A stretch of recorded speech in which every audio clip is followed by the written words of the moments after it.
And here we go. It's a Friday morning. It's May 2nd, 2025. Nice to have you along here from Lake Wissota on what will soon be the Civic Media Radio Network. Right now, it's just you happy people on social media and watching later on YouTube or Facebook. But our show will, in case you haven't followed, why do we do it this way?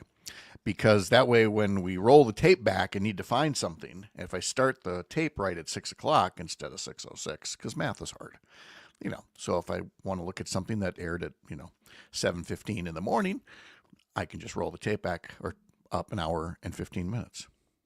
I know, it's really high tech. Coming up on the program today, we have several folks from Courier Newsroom. Not only Keya Vakil, but Colin Booth from our outlet up in New Hampshire, Kyle Kaminsky from our outlet in Michigan. They've all worked on pieces on Trump's first 100 days in office and how it affected people in their various parts of the country. We have our week in review panel, of course, on our 7 o'clock hour. Jim Santel, former U.S. attorney, Jennifer Scholze, Mark Jacob, a couple of journalists, and again, 100-day coverage, especially the New York Times wanting to do a separate piece on the style of the Trump administration. Because if you got a style section, I guess you're right about style, no matter how much in peril your democracy is.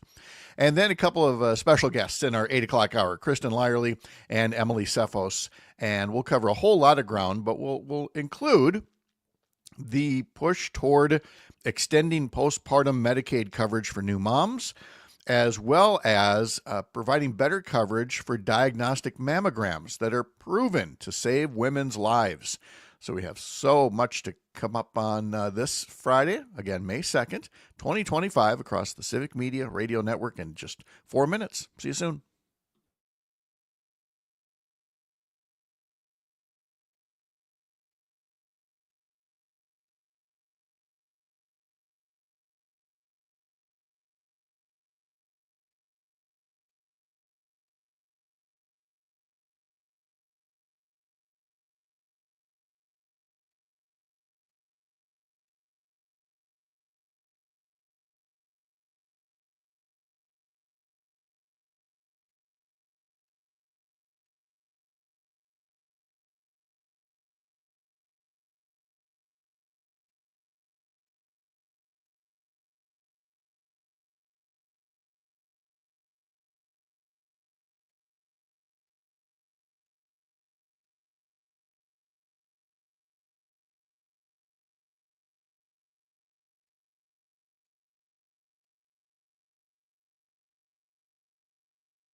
Across Wisconsin on Civic Media, you're listening to Mornings with Pat Kreitlow, powered by Up North News.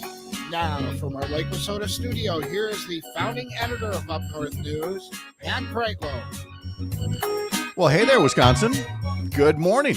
It is 6:06, and it is Friday morning, May the 2nd, 2025, and it's another beautiful morning to have you here up north, live from Lake Wissota, from wherever you're spending your mornings, listening across the Civic Media Radio Network or on the Civic Media app, catching us by YouTube or Facebook or by podcast. We appreciate you starting the day and wrapping up the work week right here. I've got a question for you.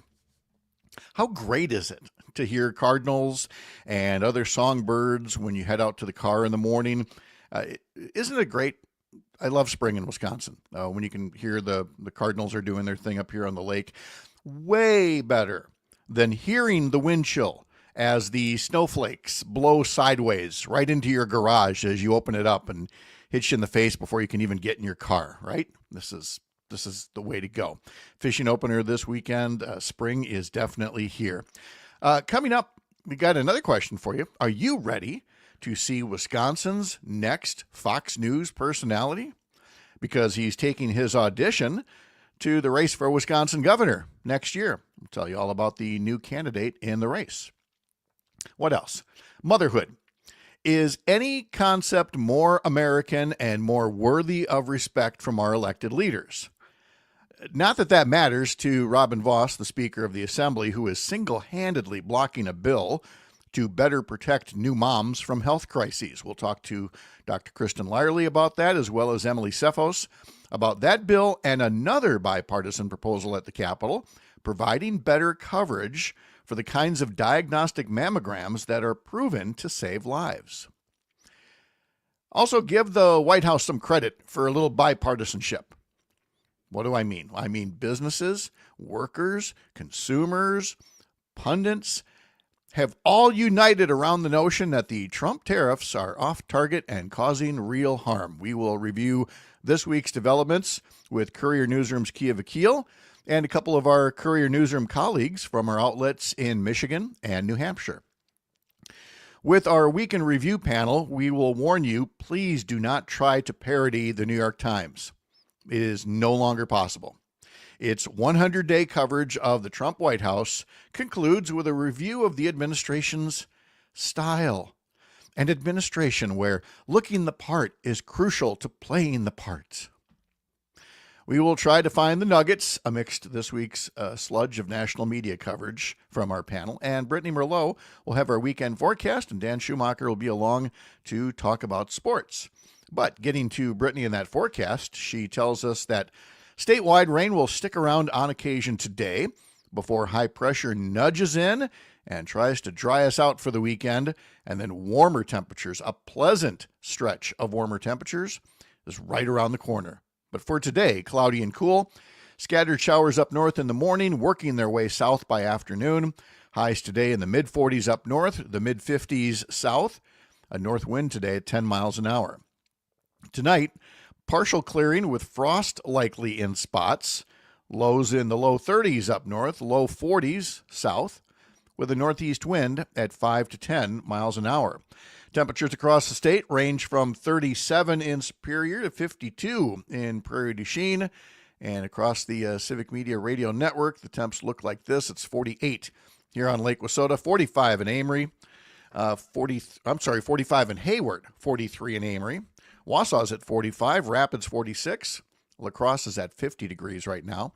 It's 45 in Green Bay, 48 in Madison, and 45 in Milwaukee, where from Radio Park we welcome in one Greg Bach, who is ready to wrap up his work week and start his work weekend. Yep. As is his way, because he's a hard worker man.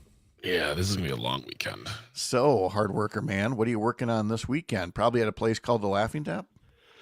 Yes, indeed. Sorry, I'm just now I'm thinking about the weekend. Now I'm getting tired already because I'm old. But yeah, we got 4 shows at the tap this weekend with Louis Katz. He's been here before. Louis Katz is a New York comedian, very, very funny. Released a special called "The Greatest Comedian You've Never Heard of," and he is well known in the community and very, very funny. We're very excited to have him back this weekend. 7:30 and 10 o'clock are the shows. LaughingTap.com for tickets, $22 online, $25 at the door. No drink minimums. Come on down, have some fun. Oh my God. Tell Greg to take a break on Sunday. Take it easy. No break on Sunday. Sunday is actually just, if not busier than Friday and Saturday. So, but I get to see the new Marvel movie on Sunday. I'm excited about that. What is that called? Thundercats? Okay. I feel like you did that on purpose. No, I really didn't. Thunderbolts, right? Yes. Thunderbolts is the name of the film. Yep. Yes. I noted that on one of the TV newscasts early this morning, and I thought, I don't even know this part of the Marvel universe of movies, but you're looking forward to it, so clearly there's an audience out there. And it's getting great reviews, which is good because Marvel is kind of the past couple of years. Yes. I mentioned it only very briefly in passing at some point this week that Superman is coming out this summer.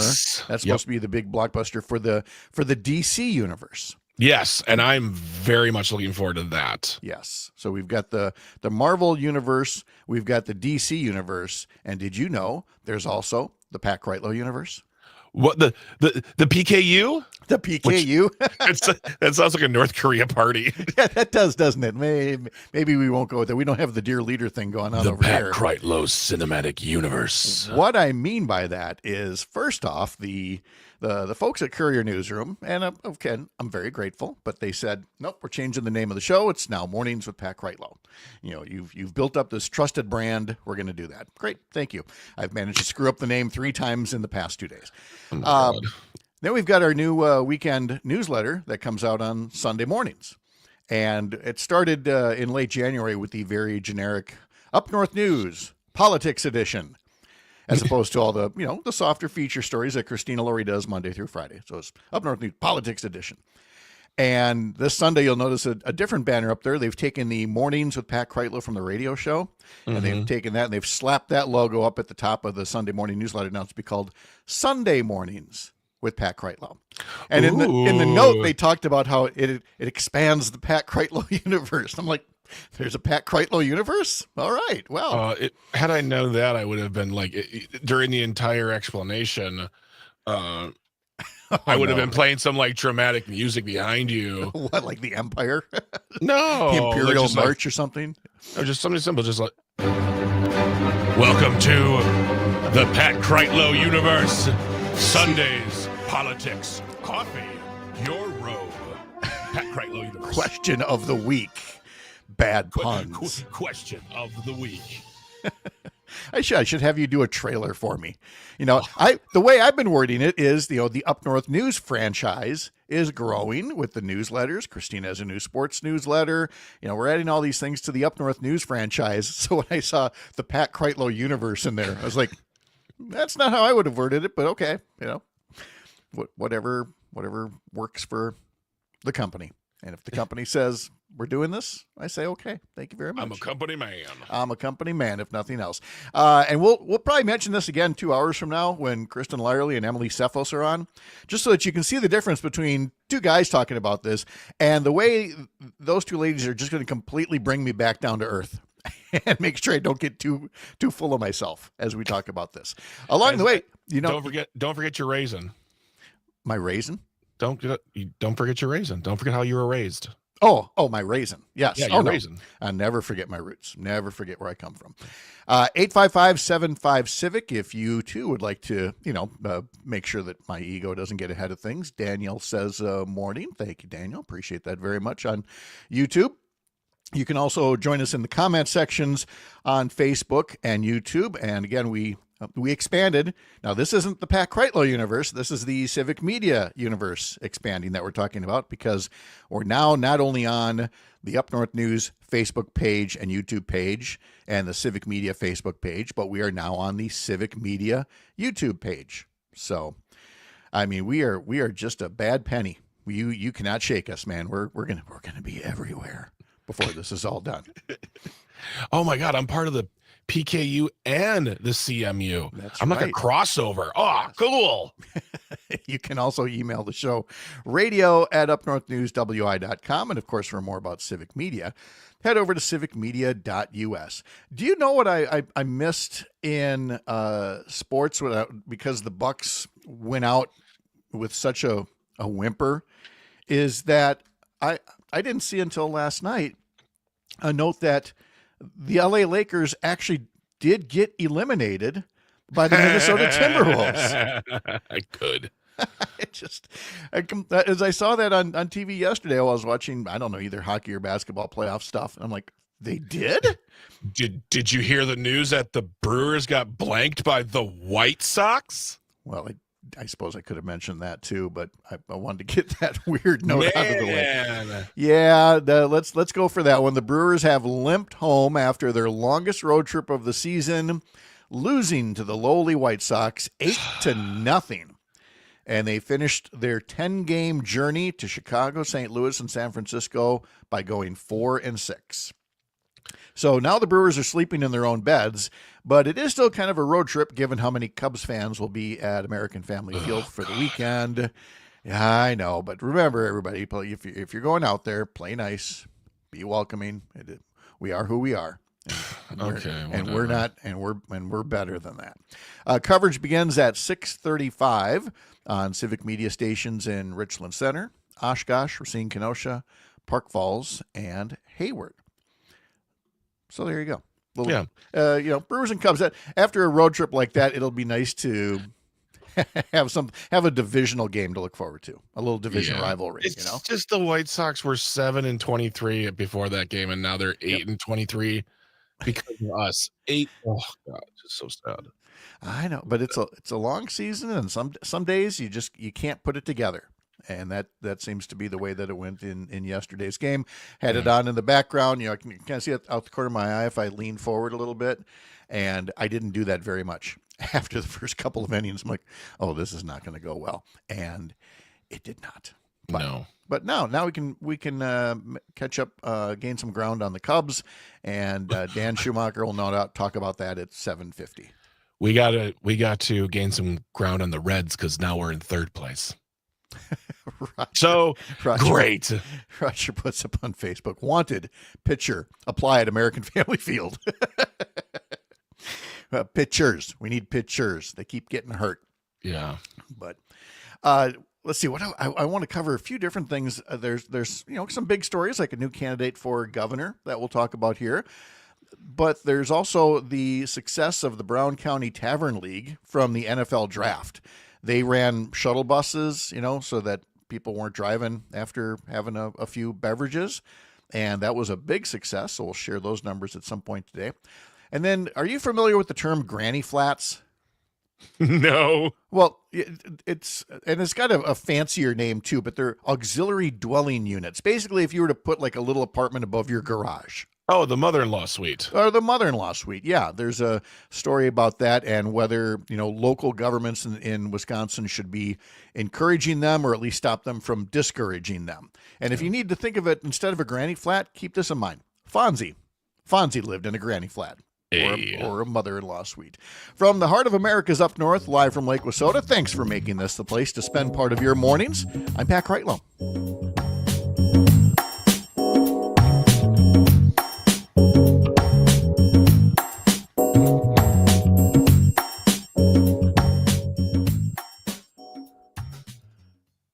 And this is the Pat Kreitlow universe.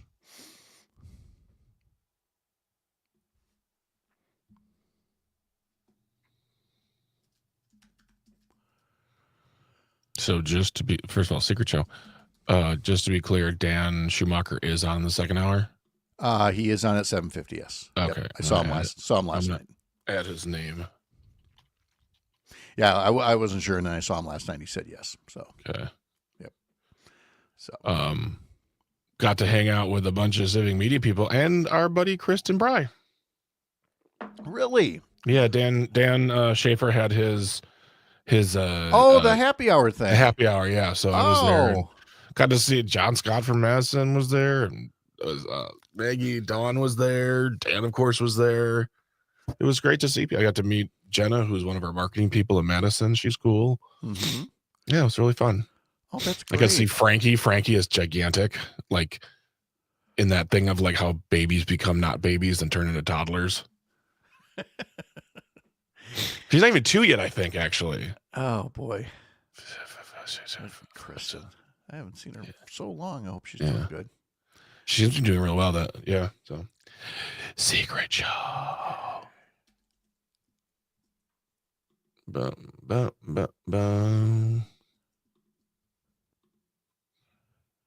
Gonna be May.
Keya, Vakil, and a couple other colleagues from Courier Newsroom outlets in New Hampshire and Michigan coming up in just about 15 minutes or so here on the program.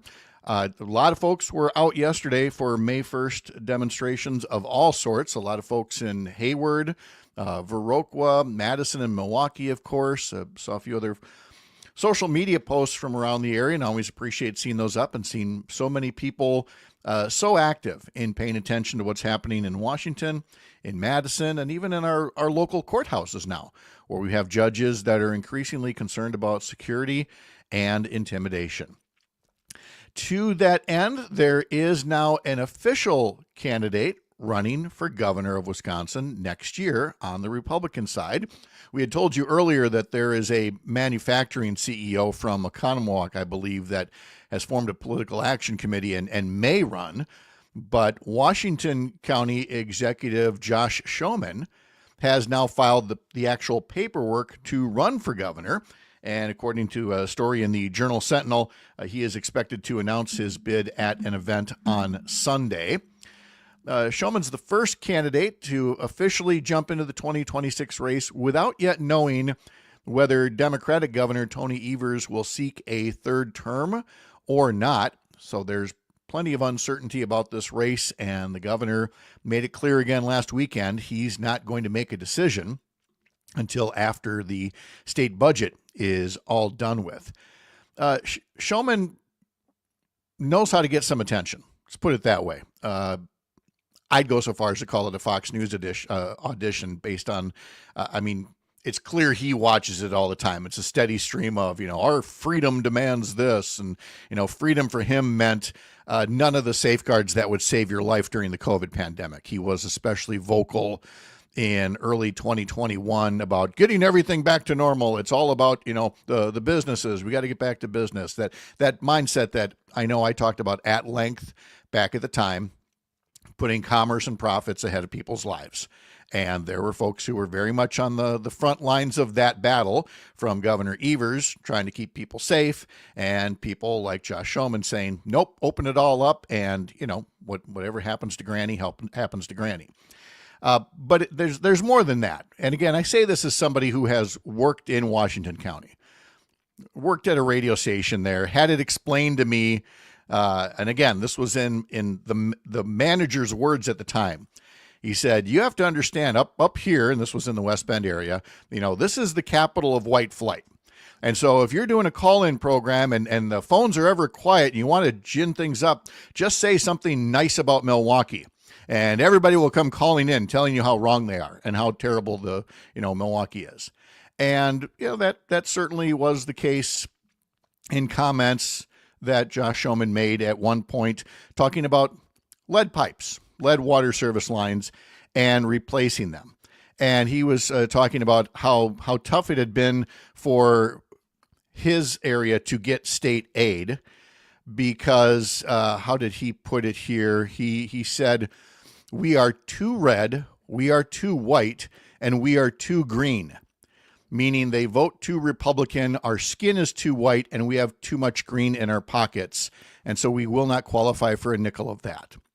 So that's Josh Schoeman whining about not getting state aid because, in his words, we are too white.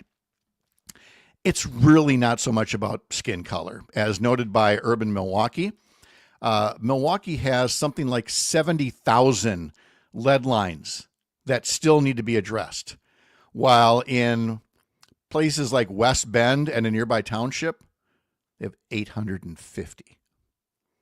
Where do you think the money's going to go? But it's worth whining about if it gets you attention, and it will, from a certain subset of the Wisconsin population.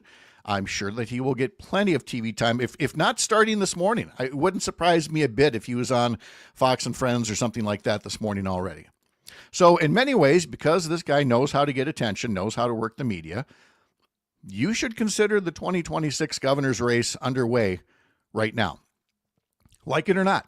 I mean, look, we already have 3 Democratic candidates running in the 3rd congressional district, and I would not be surprised if there were more over there.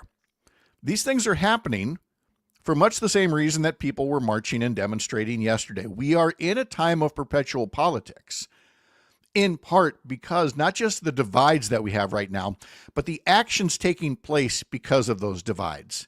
Let me tell you what I mean by that. First off, in the legislature, you have Republicans introducing a bill to roll back all kinds of state-level regulations dealing with business licensing, to environmental protections, to rules for childhood vaccinations. And again, they like to say things like, we have to get rid of regulations. When you hear regulations, again, just think of protections. Protection for consumers, protection for our children's health, protections for the environment. That's at the state level. Meanwhile, in Washington, the U.S. Senate has voted to kill some air regulations that the Biden administration put in place on 7 hazardous air pollutants. They voted to roll back rules on hazardous air pollutants. They've also released an email was released accidentally that outlines their plans to end research on Head Start and other child safety net programs. There's killing a VA program to help veterans avoid foreclosures. Here's another one. Trump canceling $1 billion for youth mental health. Is there anything? The House rejecting a ban on deporting U.S. citizens. And then this. Trump wants a military parade on his birthday, June 14th, also the Army's birthday. A big military parade that could, in the end, cost taxpayers tens of millions of dollars. The stuff that we're cutting, from Head Start and everything else. Our Keya, Vakil, and the rest of our Courier Newsroom colleagues are coming up next, right after the Midwest Farm Report, here on the Civic Media Radio Network. I'm Pat Kreitlow.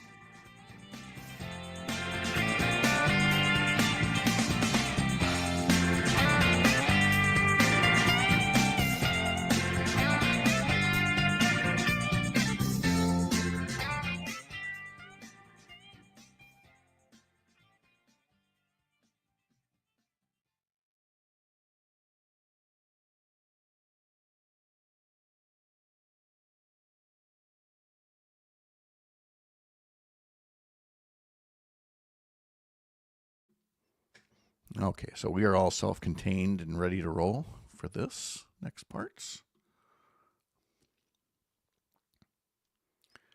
Yep, got all that in there.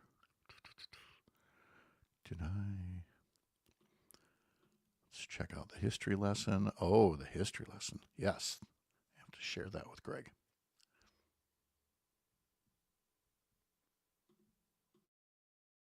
All right, let's see. Jackie, thank you very much. I appreciate that. Back in a bit.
Coming up in less than an hour, our Week in Review panel with journalist Mark Jacob and Jennifer Schulze and former U.S. Attorney Jim Santel. In our 8 a.m. hour, Dr. Kristin Lyerly and Emily Tseffos. But right now it's time to check in with my colleagues at Courier Newsroom, a pro-democracy news network that brings you up north news here in Wisconsin and some other fine outlets like the Gander in Michigan and the Granite Post in New Hampshire. Courier Newsroom political editorial director Keya Vakil is here from Los Angeles. Hello, Keya. Hey, Pat, is that my title this week? Yeah, I'm just every week I'm just going to pick a different title for you because you have to do them all anyway. From the aforementioned Granite Post is the chief political correspondent, Colin Booth. Hello, hey, Pat. How are you? Awesome. And a big, mighty northern hello to the good people of Wisconsin. Hey, thank you. And our friend Kyle Kaminsky is back from the Gander. In what city, Kyle? I don't know that I've ever asked. Capital city of Lansing. Of Lansing. Well, of course. All right. Kyle and Colin and I each wrote up pieces for our respective outlets about the 100-day mark for President Trump and what it's meant in each of our states. And we'll get to that in just a little bit from each state. But Keya, as usual, we'll start with you as our political correspondent on national matters. And of course, one of the newest things is that it's been long enough now since the scandal over the Signalgate that only now it appears Michael Waltz is on his way out as Trump's national security advisor. Yeah, news broke that Walz is out along with one of his deputies. And, this is pretty clearly the aftermath of the Signal debacle. I think it's notable that, finally there was someone who, ended up getting the blame for it, essentially. And it's notable to me that it's not Pete Hegseth. I think Waltz clearly must have not done a good enough job of repairing the damage from this. And, comically, he gave up a very, very safe seat in Congress to serve all of 3 months in the White House. But it's not just Michael Waltz being shown the door. Elon Musk kind of got a valedictory in this week's cabinet meeting, but apparently from Tesla as well, if the rumors are to be believed. I think they very much overread the election results as a mandate to come in and take a sledgehammer to everything. I think there was a desire for anti-institutional rebuilding, but not to break it and not replace it with anything. And so what we're seeing is obviously people hate Elon Musk. People are not that jazzed about the first couple months of the Trump administration. Musk may go back to Tesla. There's rumors that Tesla is searching for a new CEO. It'll be interesting to see what happens, but I think all of it's a sign that the first 100 days of the Trump administration, which we marked this week, were not quite what a lot of people were hoping for. No, what a lot of people didn't expect, including supporters of the president. And so that takes us to Kyle and Colin and our stories about 100 days in. Kyle, how would you describe the thrust of your 100-day story in terms of how Trump's moves have been felt in Michigan since he took office? Pat, the clearest thing that I think we're seeing in Michigan is that the promises Trump made to working families are falling apart. Unemployment spiked to 5.5% now. We're at one of the highest rates in the country. Auto plants are being idled. These tariffs have triggered layoffs in manufacturing and parts suppliers. Families who voted for Trump expecting relief are seeing rising prices and shrinking job prospects. You saw, and you've been covering the protests in Michigan about Medicaid and proposed cuts there. Again, same in Wisconsin. It's really struck a chord with, regular folks with families who depend on Medicaid for health insurance coverage. And people are definitely not afraid to speak to you and others to speak out about this.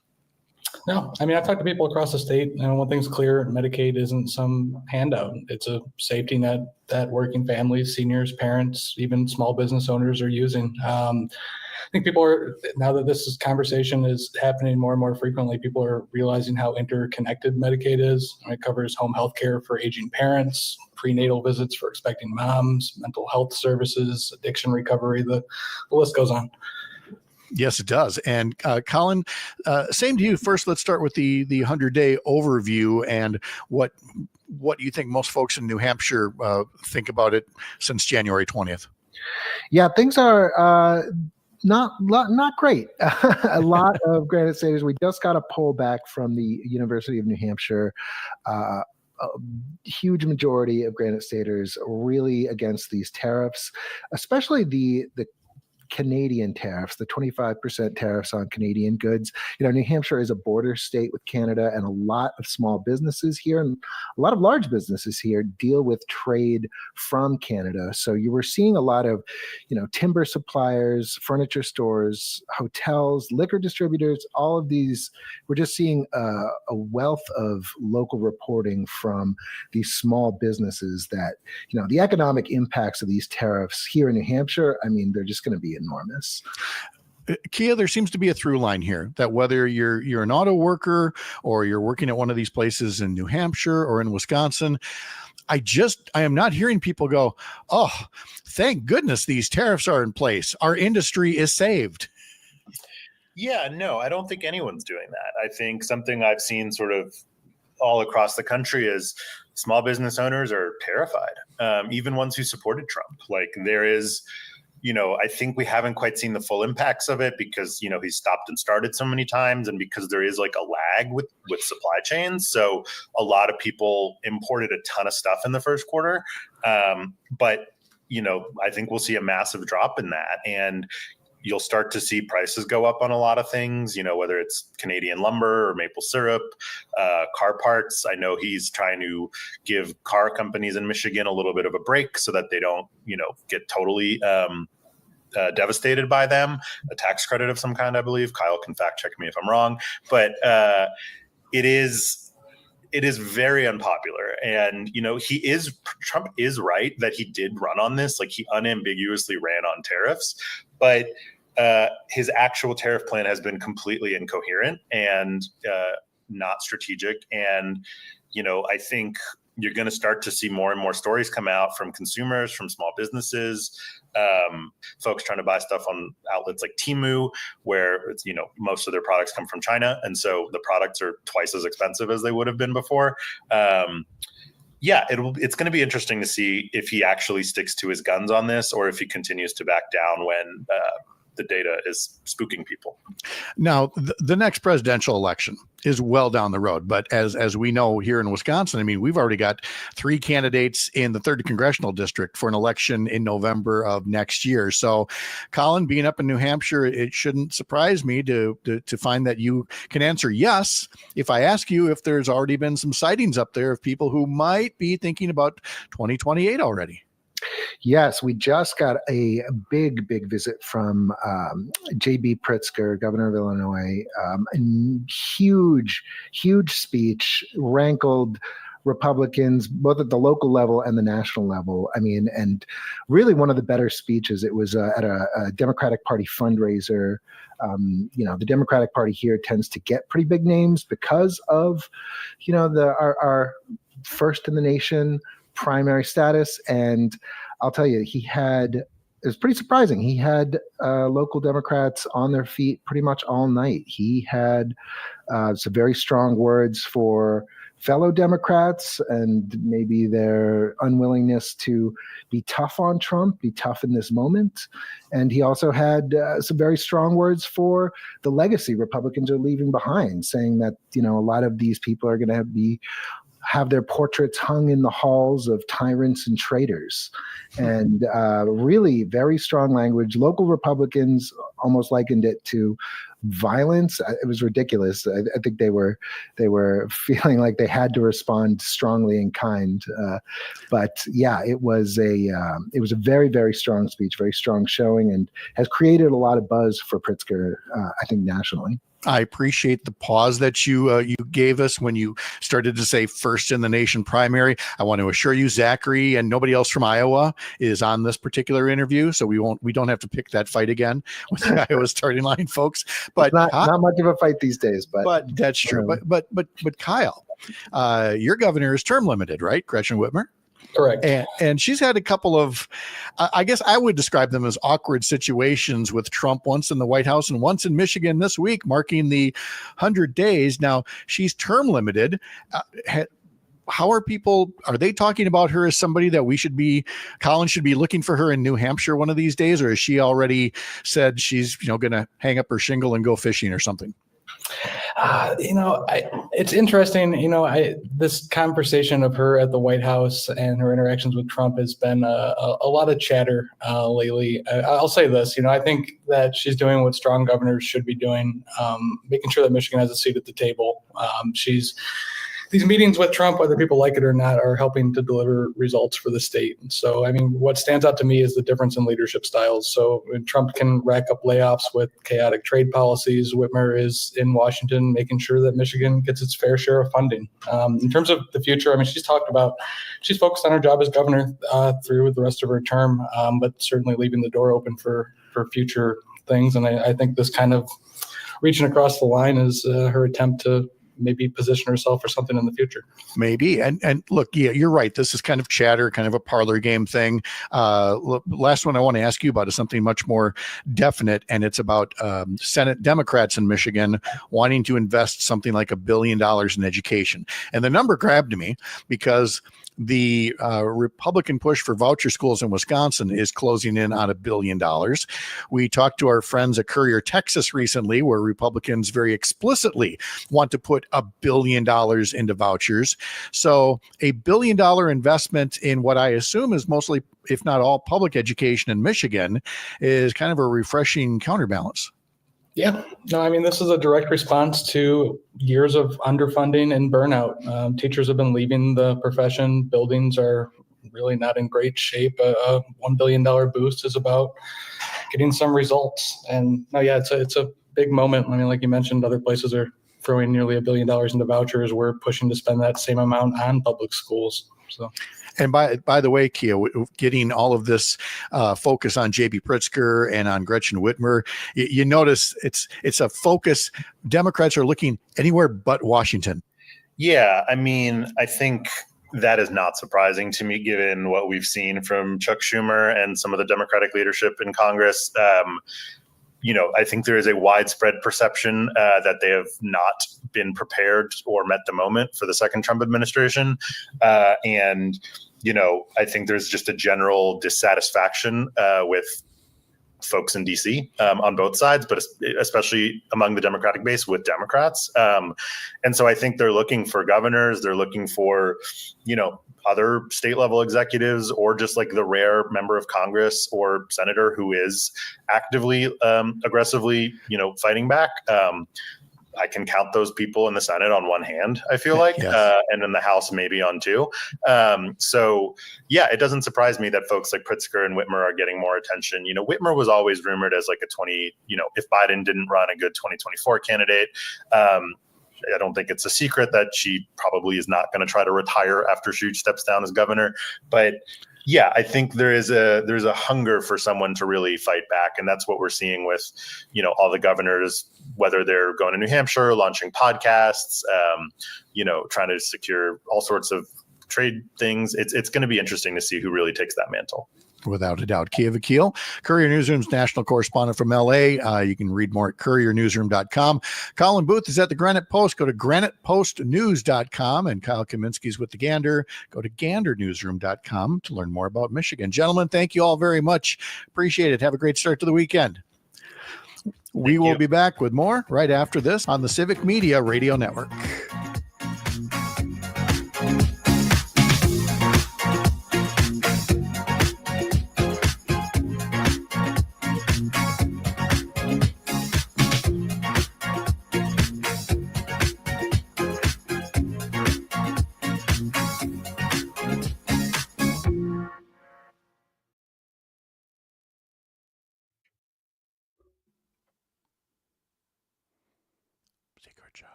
Secret Joe.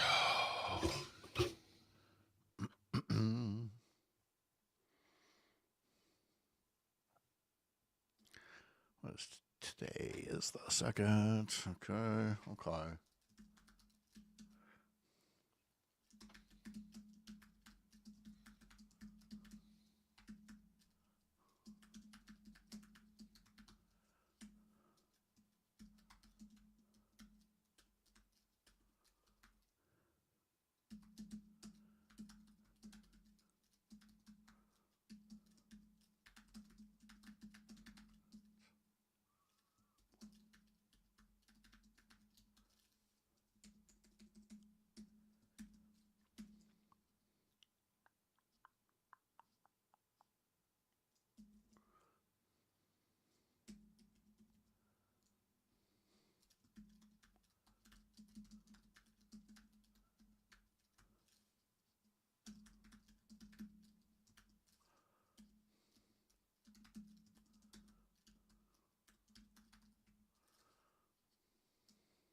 Sometimes the secret show is secret even from us when we don't know what to talk about because it's a secret.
Those of you of a certain age, don't pretend that you didn't jam to this with your air guitar. In the rain, with his head hung low, couldn't get a ticket. This, of course, would be Jukebox Hero from Foreigner. Heard the roar of the crowd. A band. It's a band. It's a band, not people. Don't get Yeah, scared. sorry, folks at ICE. Yeah, don't. Lou Graham is 75 today. Don't know if you can hit this note. He heard one guitar, just blew him away. Maybe he can. I don't know.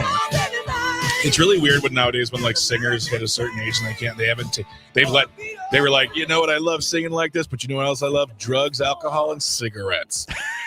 So then they're like, when they get to like of a certain age, they're like, they talk the lyrics. Yes. He had one guitar. Yeah. Like, oh, you can't sing that anymore, can you? No. That's Neil Diamond was famous for that, as the years advanced. Anyway, Lou Graham, 75 today, born Louis Grammatico in Rochester, New York. Here's somebody else that changed their name and became a star. Engelbert Humperdinck is 89 years old today.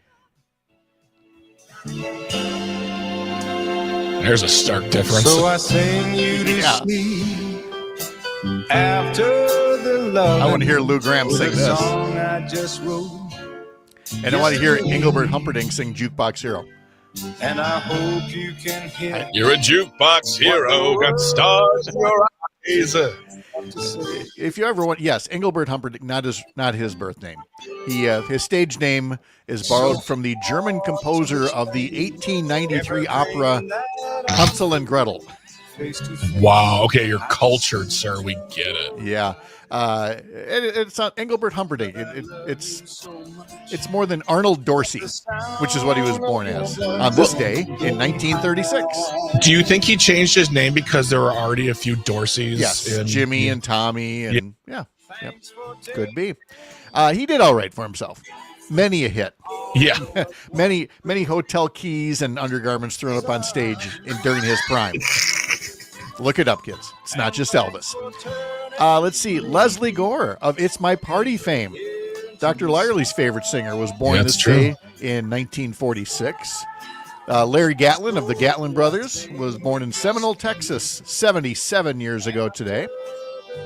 Mika Brzezinski of MSNBC is 58 today. Dwayne The Rock Johnson is 53. And David Beckham is 50 years old today. We should look so good at 50. Oh, spoiler alert, I will not. Okay. On this day in 1997, the movie theater debut of Austin Powers' International Man of Mystery.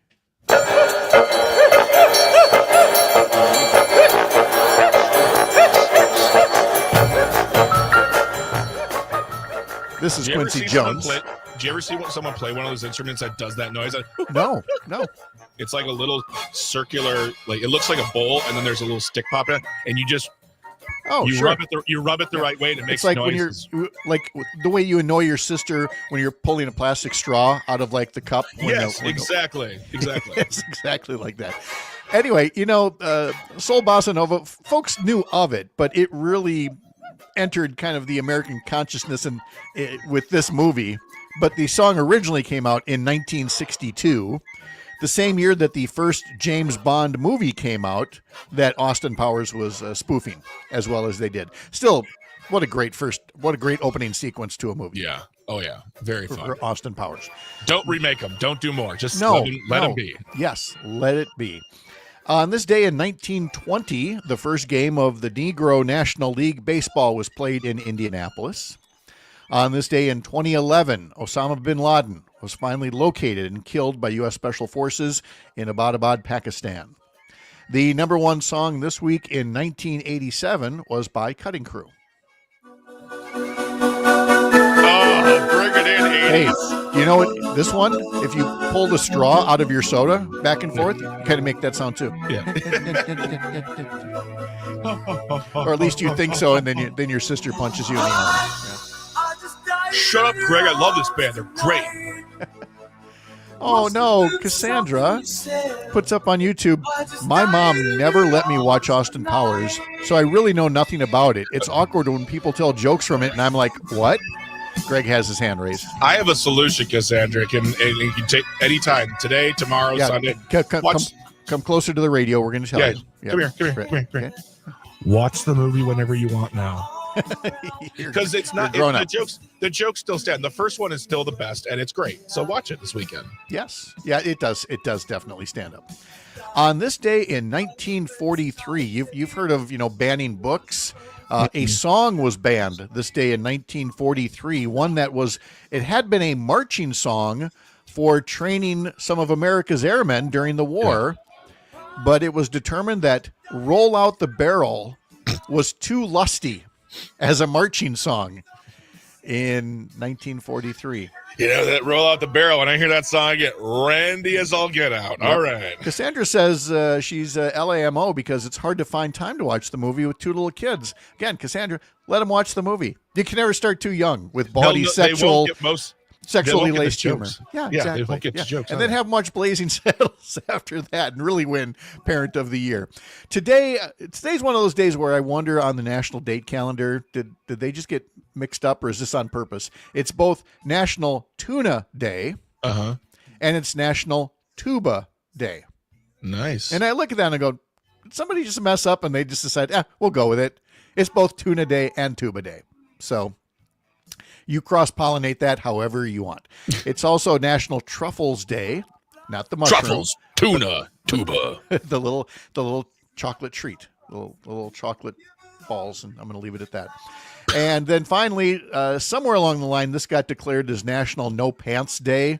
As kind of a joke, haha. Again, in this day and age, I would not recommend adhering to National No Pants Day, but totally your call to make. You don't know if I'm celebrating or not right now, Pat. That's same here. The camera shoots what it shoots. Still to come, our week in review panel in our 8 o'clock hour. Kristin Lyerly and Emily Tseffos. We're just getting going with another one of those mornings, powered by Up North News. I'm Pat Kreitlow. This is the Civic Media Radio Network.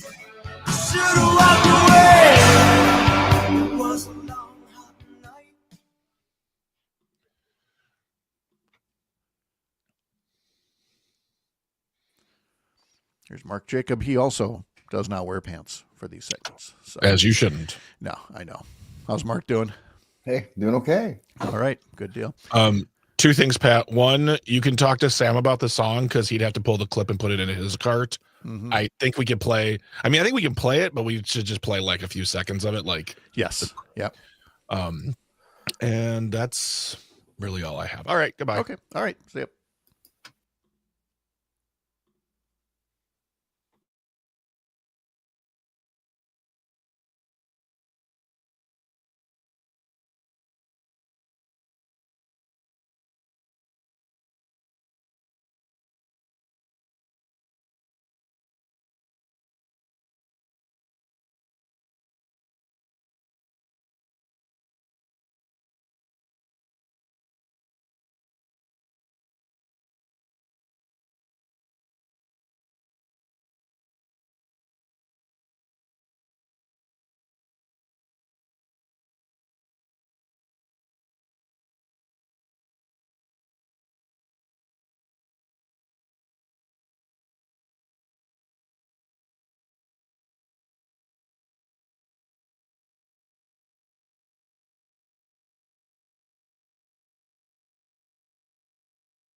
On Friday,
Live across Wisconsin on Civic Media, you're listening to Mornings with Pat Kreitlow, powered by Up North News.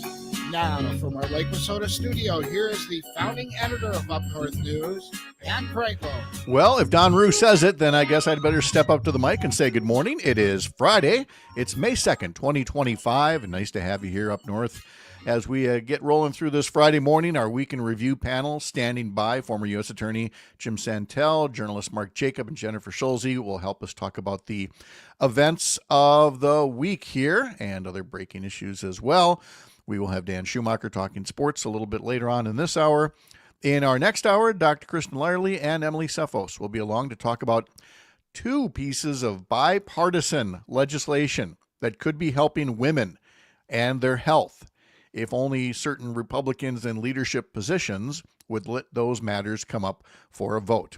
But first, we have another morning where it's not as warm as it could be.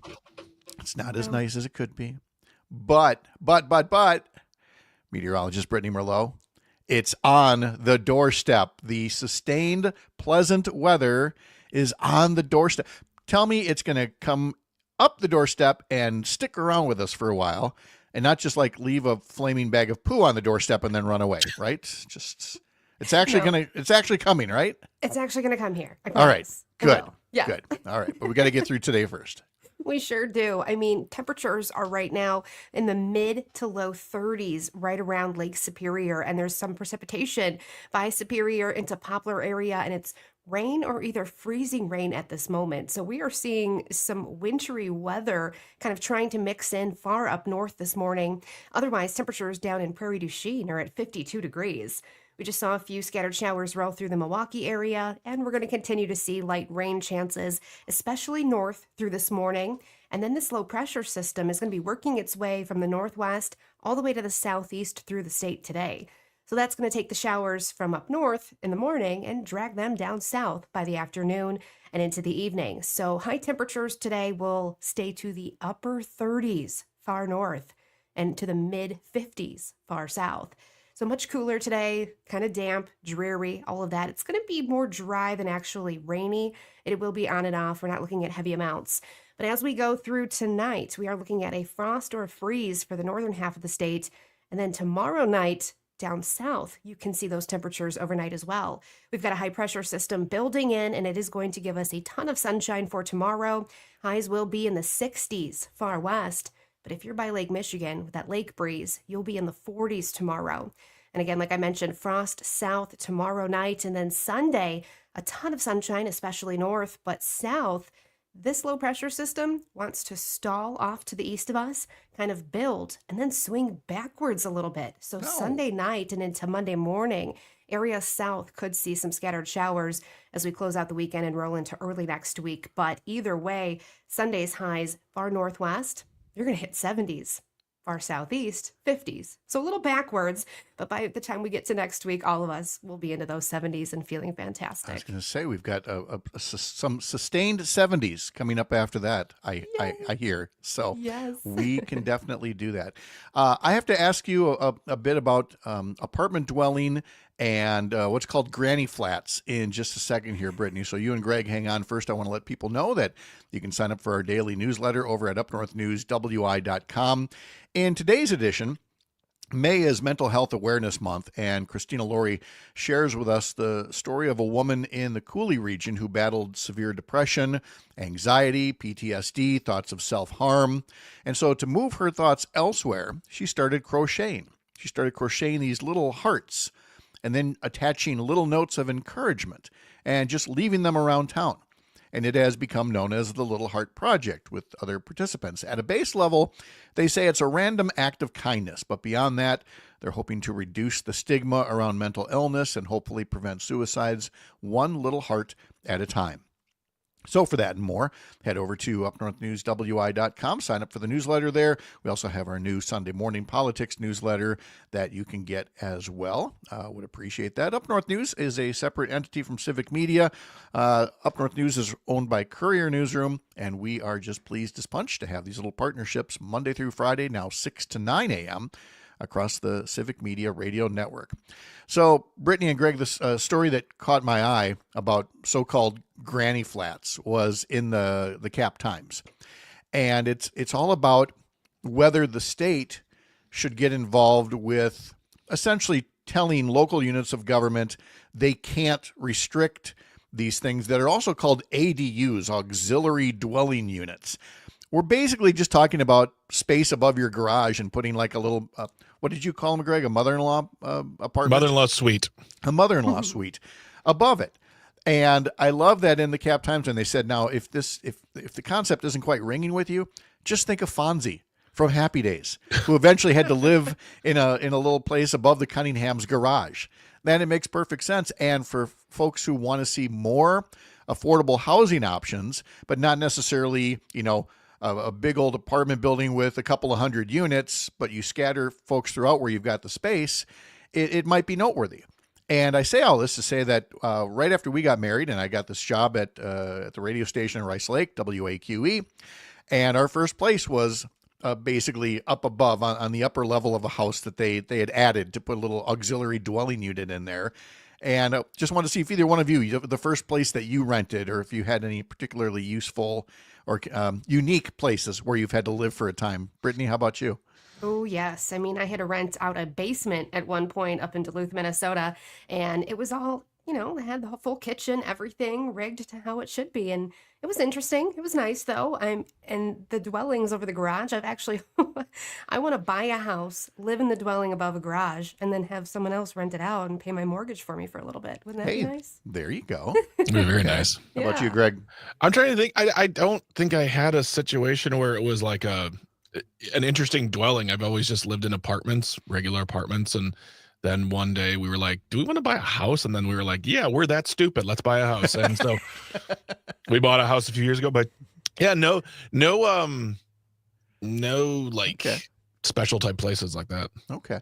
Yeah, mine have always been, Four Seasons, kinds of places. Oh, yeah. Concierge service. Okay. Only the best. Mint on the pillow. I see. Yes, Now, a absolutely. treehouse would be nice. Yeah. I'd stay in one of those. Ooh, a treehouse. I like that. Yes. Like a fully furnished treehouse. Yes. Mm-hmm.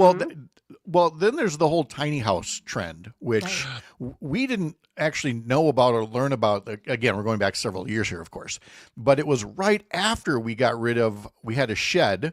It was one of those pre-built ones. You see them in parking lots all the time. It looked like a tiny little cottage, but it was just a shed. And we used it as a storage shed for a time. And our girls occasionally used it as like a little fort. And then when the nest was empty and we built like more of a solid second garage almost as a shed, and that went away. And then came this whole tiny house trend, and I thought I would have loved to have converted that into like a little study, a little office, or a little man cave, or a little something. And I keep asking about it. Shed. Or a she shed.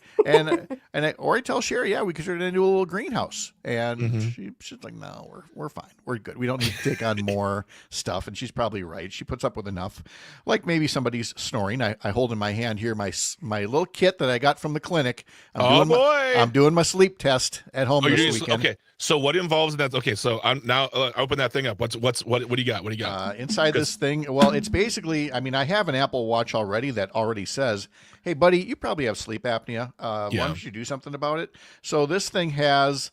Try not to spill it here. It's got essentially like a little Apple Watch in it, a little a big old thing actually that you put on your finger, and a lead that you tape to your chest.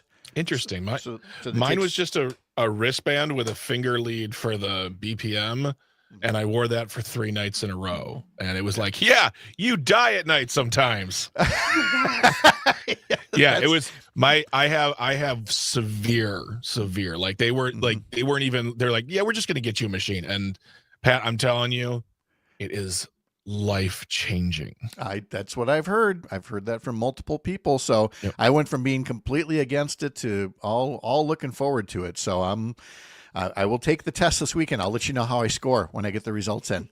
Bring my number 2 pencil to bed. Good morning from Tigerton, says Rob. It's cloudy and 46 degrees. I got my car paid off yesterday. Nice. From one of my snowing checks that I got this winter. I celebrated with a taco pizza at Blazers in Split Rock. Way to go, Rob. Yes. He says, today a fish fry before I start my prep for my colonoscopy on Monday. It's very important for everyone over age 45 to get a colonoscopy. Yes. Just think if Vince Lombardi had gotten a colonoscopy sooner, he may have lived longer.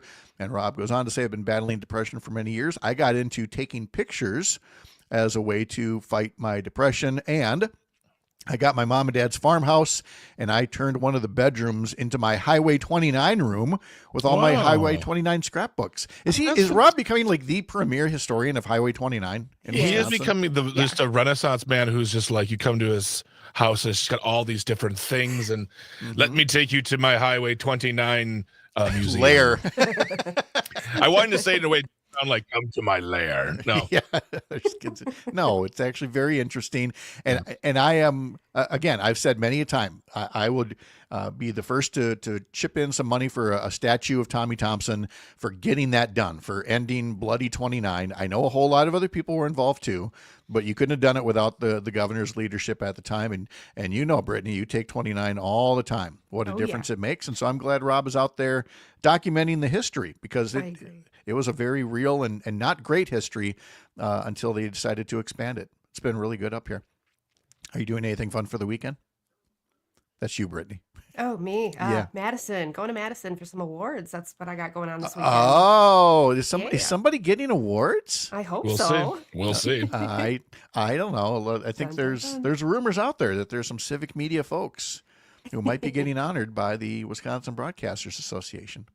And that reminds me, I got to get Judy Clark on the show here, my old co-anchor from TV 13, who's being she's in the Hall of Fame now, isn't she? She's being honored as a legend. Yes, to which she is. Wow. I know. How That's great. amazing. That is really wonderful. Oh, I've got one on the text line here. Lori from Hayward on the Granny Flats says, we're going to need lots of Granny Flats if Trump does away with Medicaid, Medicare, and our Social Security. Yeah, my mom's made that joke a few times about coming to live like above my garage. No.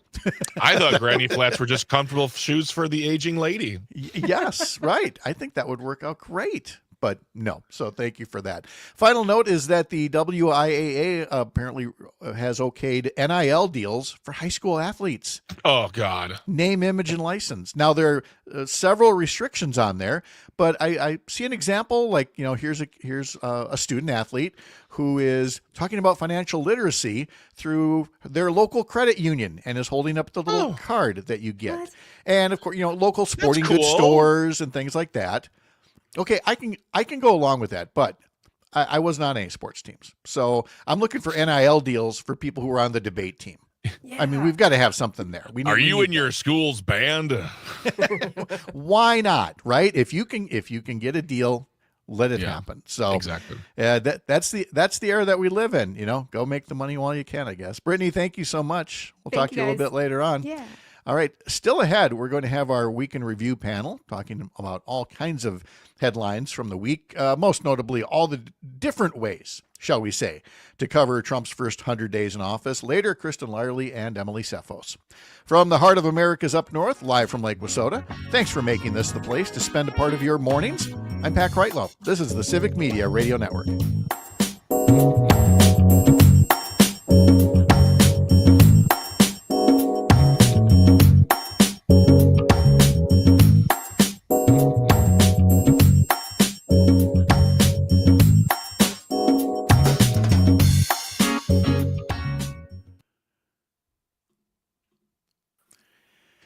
Hail, hail, the gang's all here.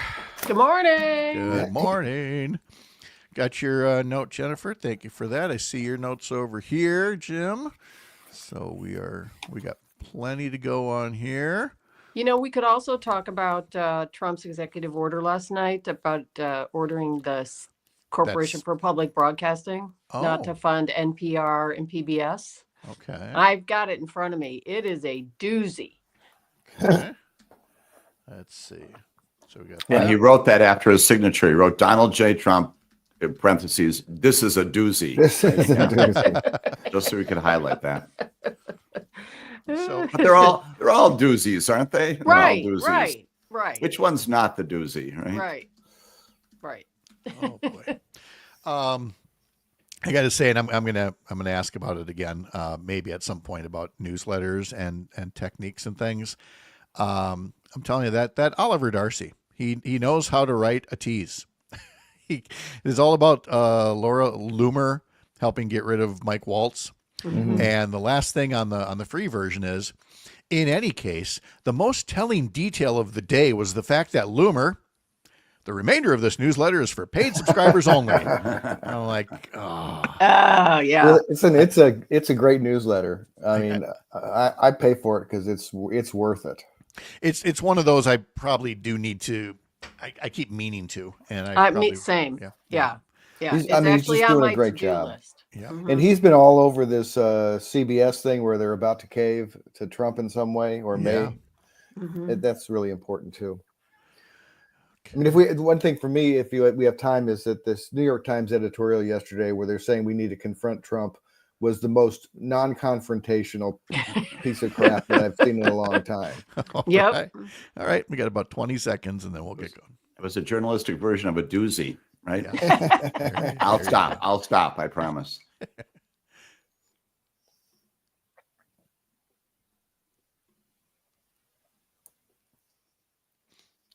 10 seconds.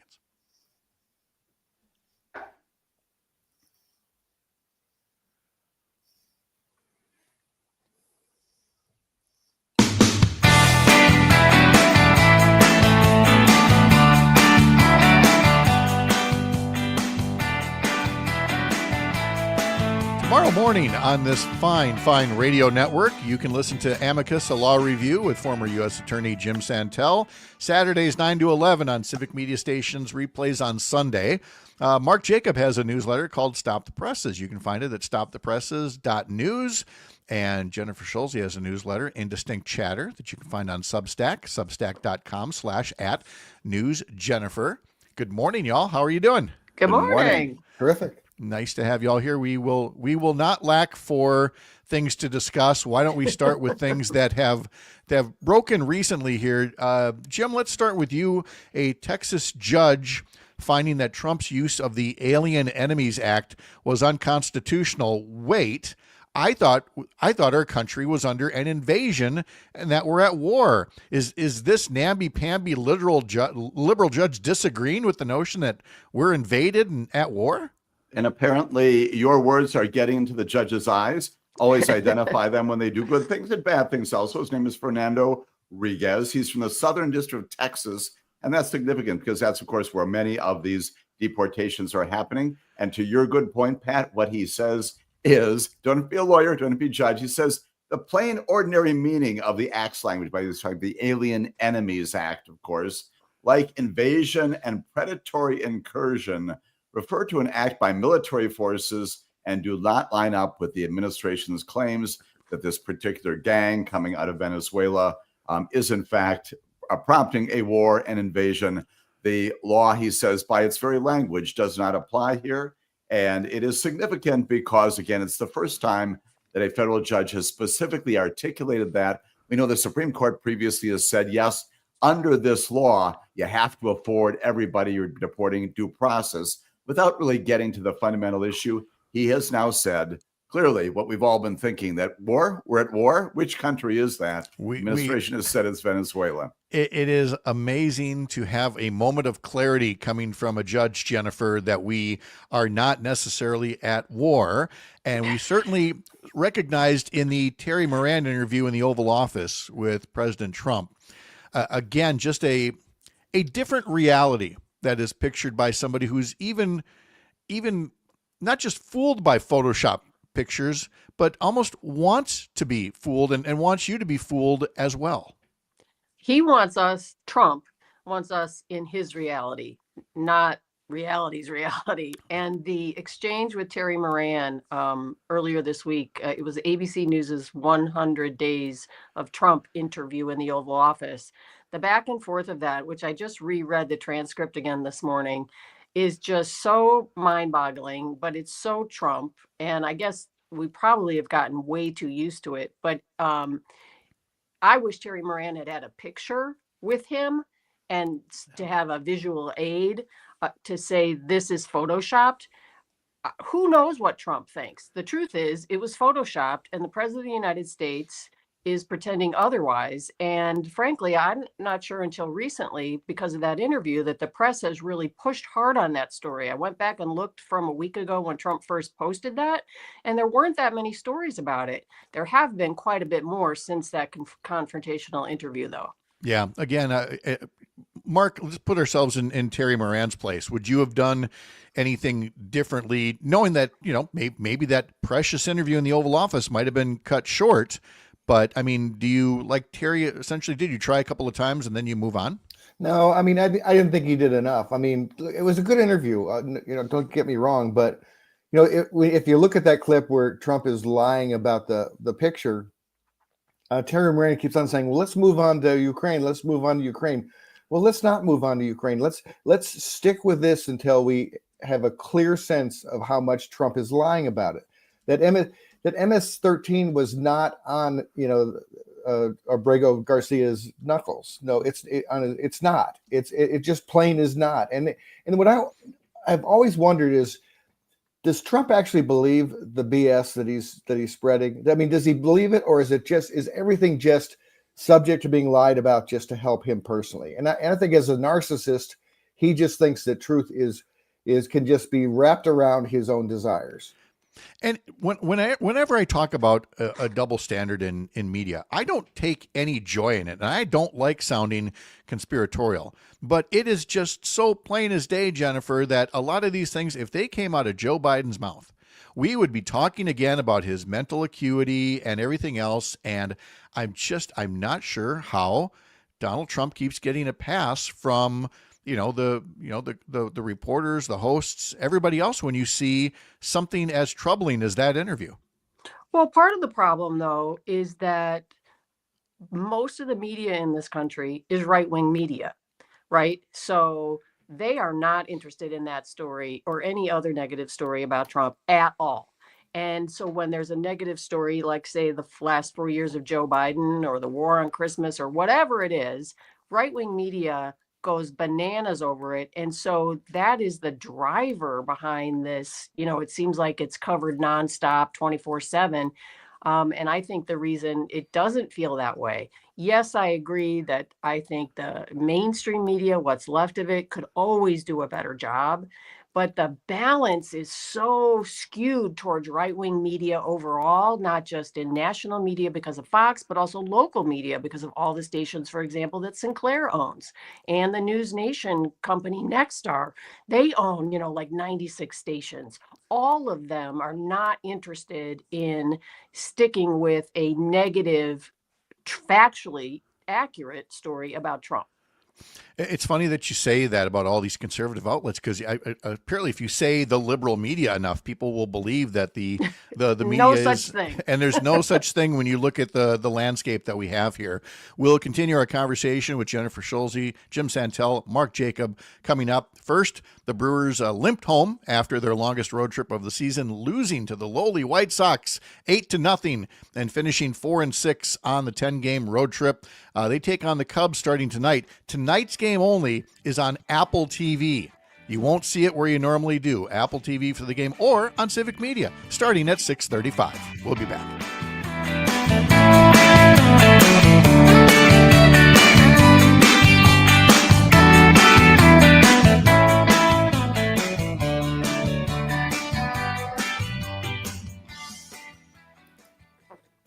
All right. So this is our 5-minute break. So I think we've got plenty to jump in with. I held off on the New York Times 100 Days of Style thing till we come out of this break when all the rest of the stations are back with us, because some stations break away at 7:20 for a few minutes. So let's get to that. Say, Jennifer and Mark, not to use this as my own sounding ground, but do you have a sense that on this Hannah Dugan thing, this notion of an arrest and the concept that the Attorney General, the Director of the FBI, really have violated Department of Justice policy? I was talking to some other media yesterday. Is that picking up some steam?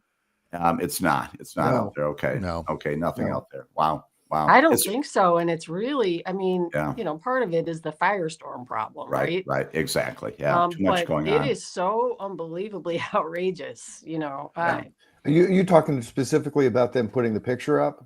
Putting the picture up, that violating the press policy, which you never do, and also just the arrest itself. And there's some calls even this morning from some groups for the Inspector General to look at this. And again, whether how many inspector generals did he fire when he came in? I mean, most of them. This one he didn't, but this one may be next. You're right.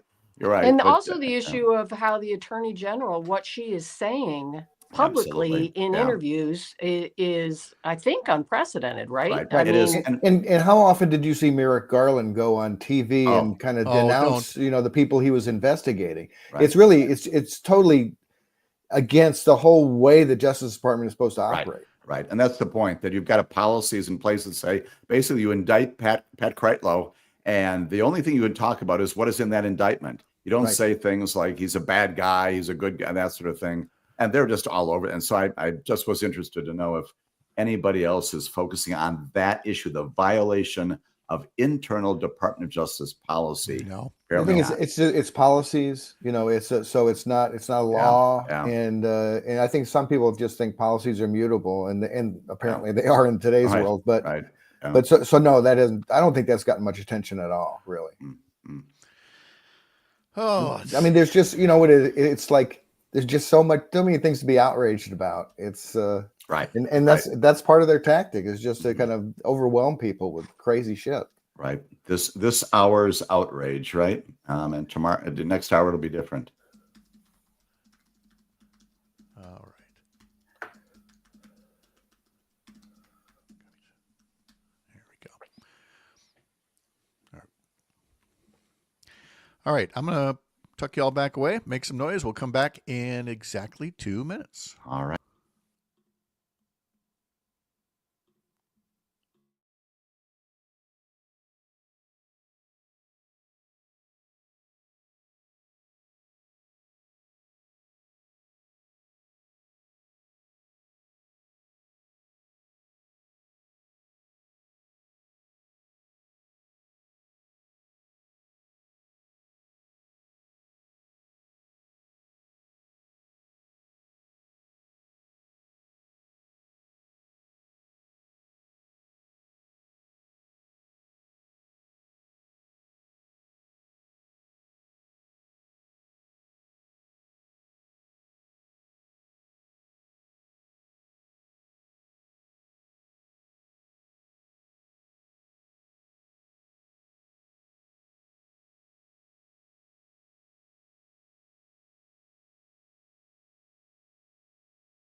Let's head over to the comment section of YouTube from Cassandra. I miss the days when I could wake up without checking my phone to see what other crazy stuff is going on. I think I speak for the group, Cassandra, when I say same girl, same. Welcome back. It is 7:35 on this Friday morning, May 2nd. Former U.S. Attorney Jim Santel is here, journalists Mark Jacob and Jennifer Schulze. And, you knew where I was going to start this segment. And, Mark, you could all just want to run and do this one first, but I'll go ahead and pick Mark. The New York Times headline, Trump's first 100 days, a style blitz. In this administration, it's clear that looking the part is crucial to playing the part. This is one of those times, Mark, I'm usually really good about my language on the radio. If I weren't, this would be one of those moments where I wasn't good with my language. What is this? It's an essay about, Trump's pugnacious mugshot, as they put it, and in various other ways that they dress and look. And this would be like an okay article in a normal time, I think. You kind of thing you could do about any administration, well, here, what do they say and by how they look and all. but it comes across as so unserious, so trivial in this time when masked men are grabbing people off the street and throwing them in prison. I mean, it just wake up, New York Times. They just drive me crazy. They are so much not doing their duty as journalists. And Pat, I want to mention one other thing about the New York Times. They had an editorial about how to confront Trump, and this is their big, bold move. And they say that, I'll read one sentence. The building of this coalition should start with an acknowledgement that Mr. Trump is the legitimate president and many of his actions are legal. So that's the high praise. Many of his actions are legal. Somebody on social media said that's like saying Dahmer also ate vegetables. I mean, come on. I mean, it's just insane that they would lower the bar so low that if he did one thing that was legal, that's what we need to make sure and point that out. Jennifer, you saw the headline for the first time and thought what? Well, I felt like, and I don't mean this as a diss on Vogue magazine, because I think it's actually a really good publication. But it felt like it, like Mark said, it wasn't serious and it didn't belong. Like, read the room, read the freaking room. And also, if you're going to talk that way or write about that, write about it more critically. It is a fashion review that kind of hints around the edges about how weird some of this stuff is, but it just was, the tone was off for me. Yeah. And meanwhile, poor Jim over here, a former U.S. attorney, and you brought up in the break something about last Friday's arrest of Judge Hannah Dugan in Milwaukee, and wondering if there was any coverage of a particular part of that arrest. And you got blank stares from the three journalists here because we did not see coverage of. Tell the folks what caught your eye. Right. The outrage, of course, and it should be there. The general outrage is about the arrest and the charging of Hannah Dugan, but not the sub story. It goes to issues that are material and not about what the ties look like and what the blazers look like. It goes to whether or not the Attorney General and the Director of the FBI has actually violated internal Department of Justice policy that has been there for decades, that basically says that when you charge someone, again, putting that to one side, the merits of that, you talk about nothing other than what's in the charging document. Every so often you can talk about the circumstances perhaps that prompted the indictment, that sort of thing. But U.S. attorneys and others have gotten into big trouble with the Department of Justice in the past when they have said things beyond the four corners of the indictment and the charging document. Here, what you have is a photograph, which you look at that and you ask, what is the legitimate law enforcement purpose for doing that? And how does it advance the interests of the rule of law? The answer is none. It is only attempted to intimidate. It is an attempt, obviously, to embarrass and to say to the world, we can do this to you too. An illegitimate law enforcement purpose. I'm wondering again where the outrage is about that, along with all these comments from the Attorney General about what's going on here. By photo, you mean of her in handcuffs being walked to a car?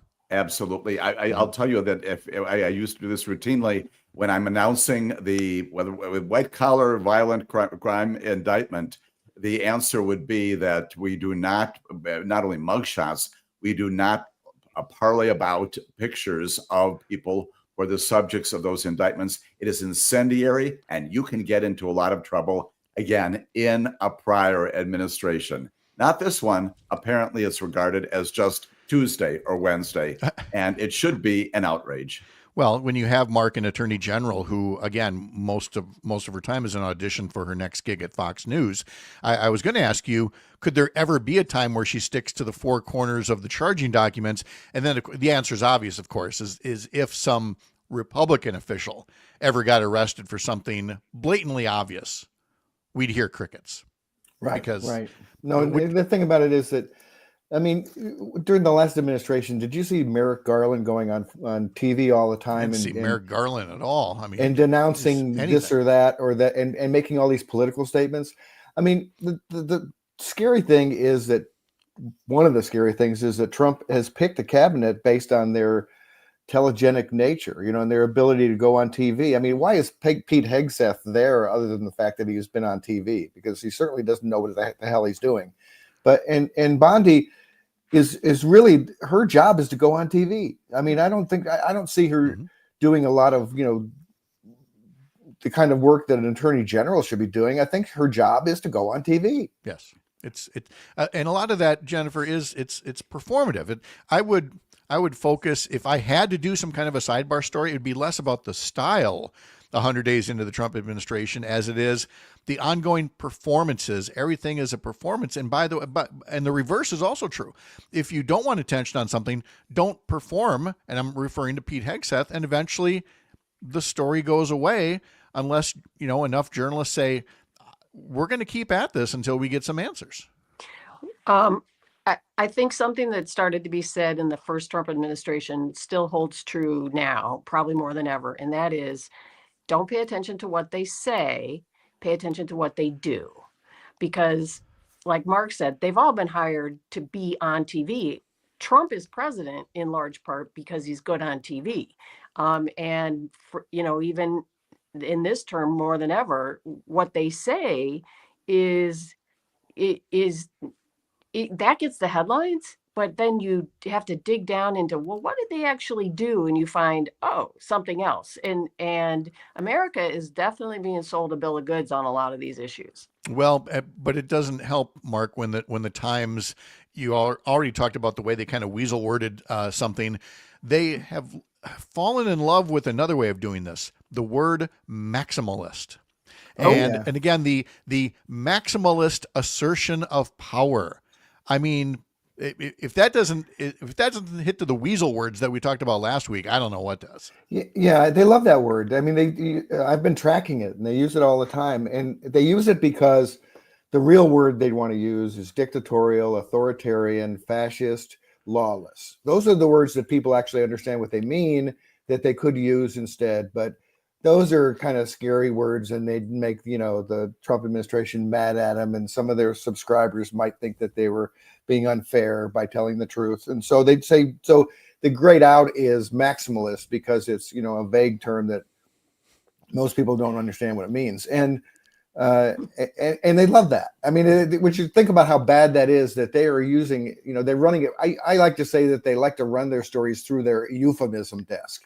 And in my mind, I think that there's actually somebody sitting there who gets the stories and says, no, we can't call that fascist or authoritarian. Call it maximalist. That's why you get like someone having a penchant for avoiding the truth and stuff like that. You get these weaselly phrases that they have, and this is a time for courage. This is not a time for that. And if you're going to use cowardly language at a time of great national crisis, then you're really failing. You are just failing. And while we pick on media a lot, it is also a time for judges to rise to the occasion, Jim. And to that extent, we have talked about the Texas judge finding that Trump's use of the Alien Enemies Act unconstitutional because there is no war, there is no invasion. But there have also recently been cases about a Columbia student ordered released from ICE detention, Columbia student, sorry. And also another setback in court for Trump on funding for the Corporation for Public Broadcasting. So whatever the news is doing, good or bad, we still need attorneys and judges to continue to do their job and not be intimidated, even after last week's arrest. Absolutely. Here. And if there is a guardrail right now, if there's a bastion pushing back on this, it's federal district court judges. They're the ones who are looking at these things and they're saying, no way this can't possibly happen. This judge you're talking about, again, we'll name him, Judge Jeffrey Crawford. He's in Vermont. He says, with respect to Madawi, who is, again, an organizer of pro-Palestinian movements at Columbia a long time ago, releases him. Why? He says there's no indication whatsoever. He's a threat of violence, that he's a risk of flight, and goes on to say this is not the first time the nation has seen chilling action by the government intended to shut down debate.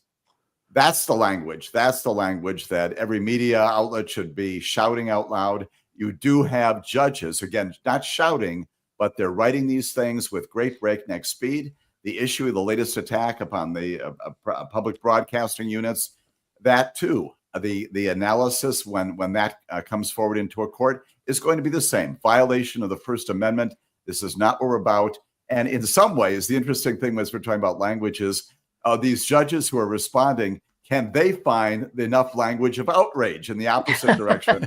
Let's go to the thesaurus and say, how wild is this? And that's where we are with respect to them. Thank goodness they are out there right now, still preserving what we have left of our rights here. It reminds me that we did get an announcement from the nonpartisan group Keep Our Republic, which, as you know, is Democrats and Republicans coming together to defend democracy. Well, now they've started a whole new project for Keep Our Republic, the Article 3 Coalition. And it starts with what they call an unprecedented group of 20 former federal judges, all committed to defending the independence and integrity of the judiciary. And Jennifer, I think that if there's one thing that might be tough, maybe for newer, younger reporters, it's this notion of an independent judiciary. When we talk about the attorney general is not supposed to be the president's personal attorney, and Trump is like, oh, of course it is. That's what it's supposed to be. I think, Jennifer, I don't think that's an either or. I think maybe media could do a better job of explaining why you need an independent judiciary. Well, I think we might all agree media could do a better job of explaining pretty much everything about the government. I've only got a minute left, Jennifer. I got to start somewhere. So, yes, I totally. But I do think people are starting to learn things about their government that they should have known before, but now they do. And reporters, absolutely, get up to speed on and how this government is supposed to work. Okay. That would be a great starting point. Any kind of a civics basis would be a great franchise for reporters. Jennifer Schulze, Mark Jacob, Jim Santel, as always, appreciate it so much. Have a good weekend. Thank you for being here today. Always a delight. All right. Take care. Coming up in our next hour, Kristin Lyerly and Emily Tseffos. And on Monday, congressional candidate Laura Benjamin and Nick Ramos from the Wisconsin Democracy Campaign. Follow what we do over at upnorthnewswi.com and mornings here on the Civic Media Radio Network.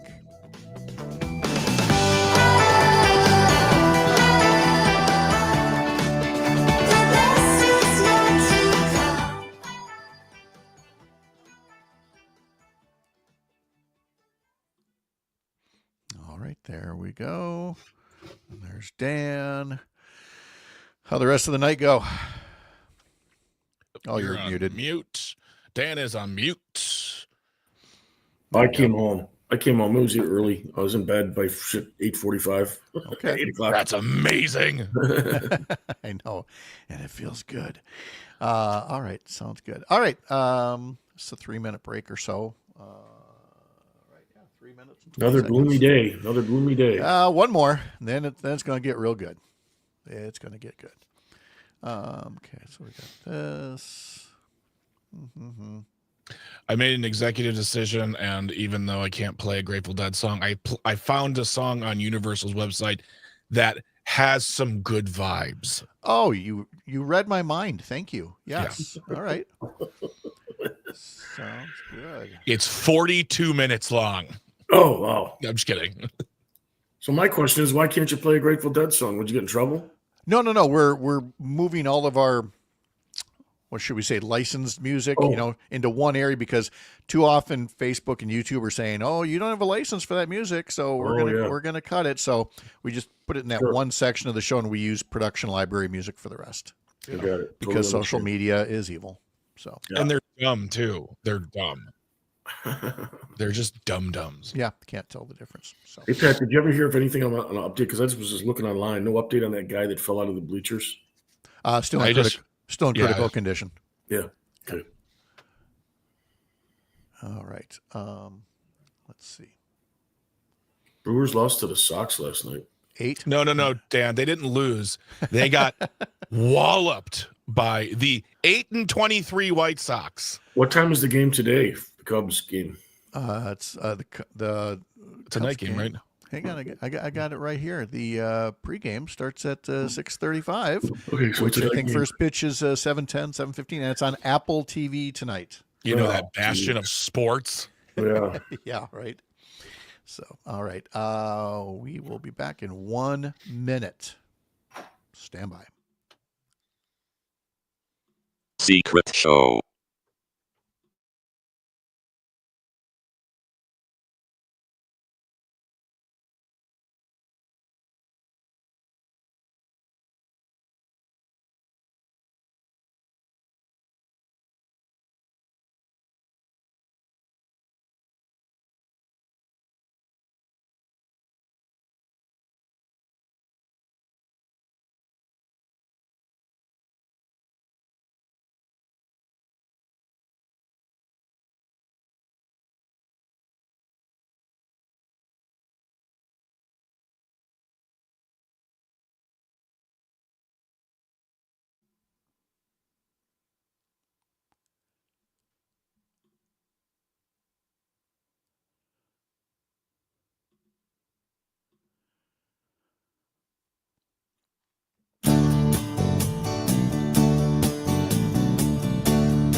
So we've got this new production library of music. So in place of our usual Grateful Dead, Greg read my mind and went to go find something off of there that is very dead-ish, shall we say.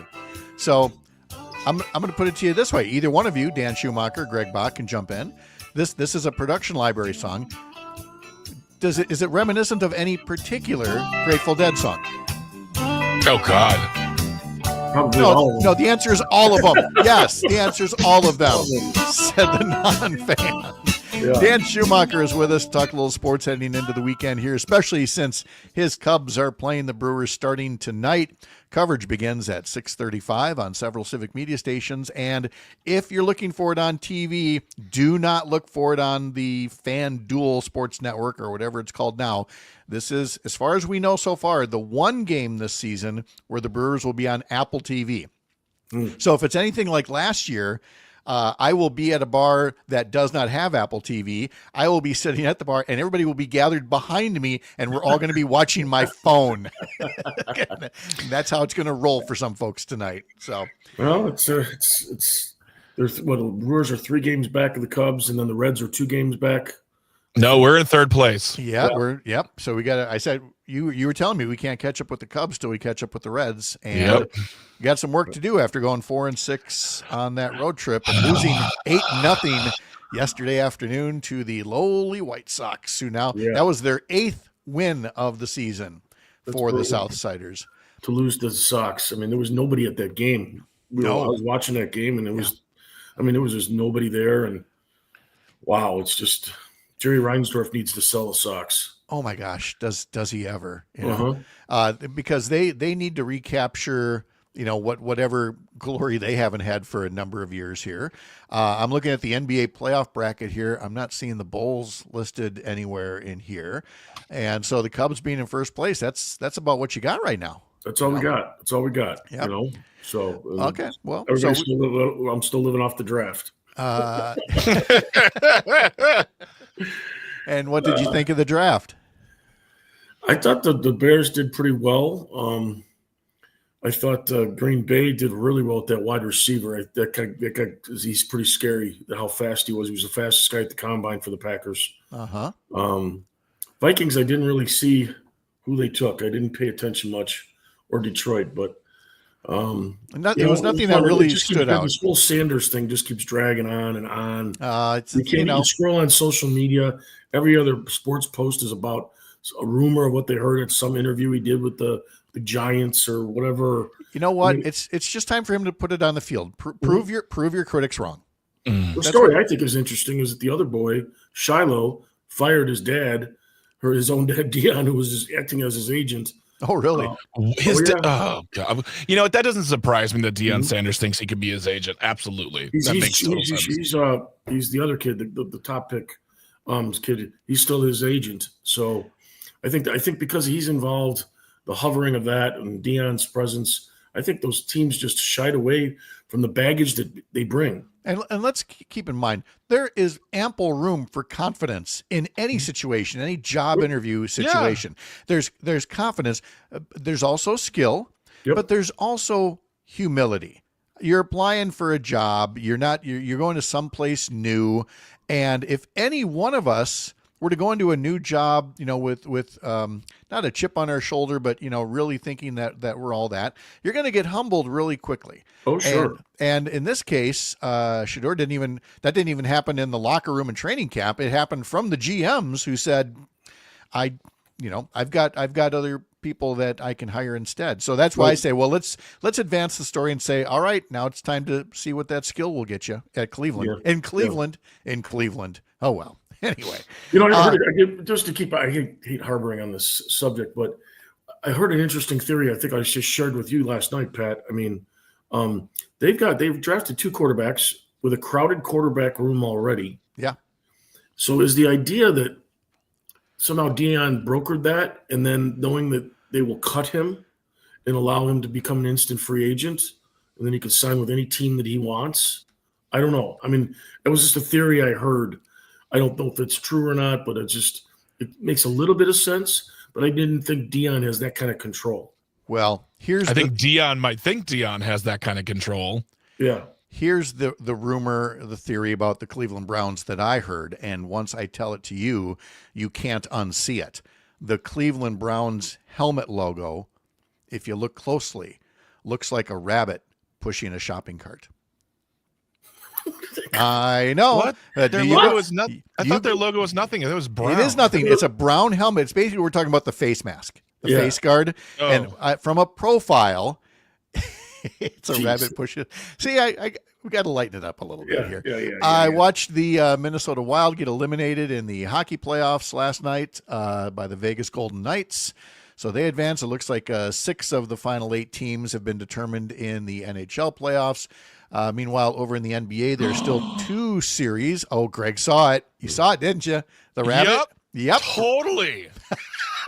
See?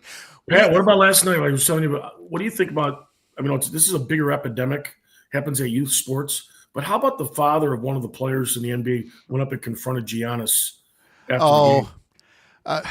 Again, there's room for confidence in sports. There's also room for humility and manners. It's same situation here, kids. Trash talking is fine.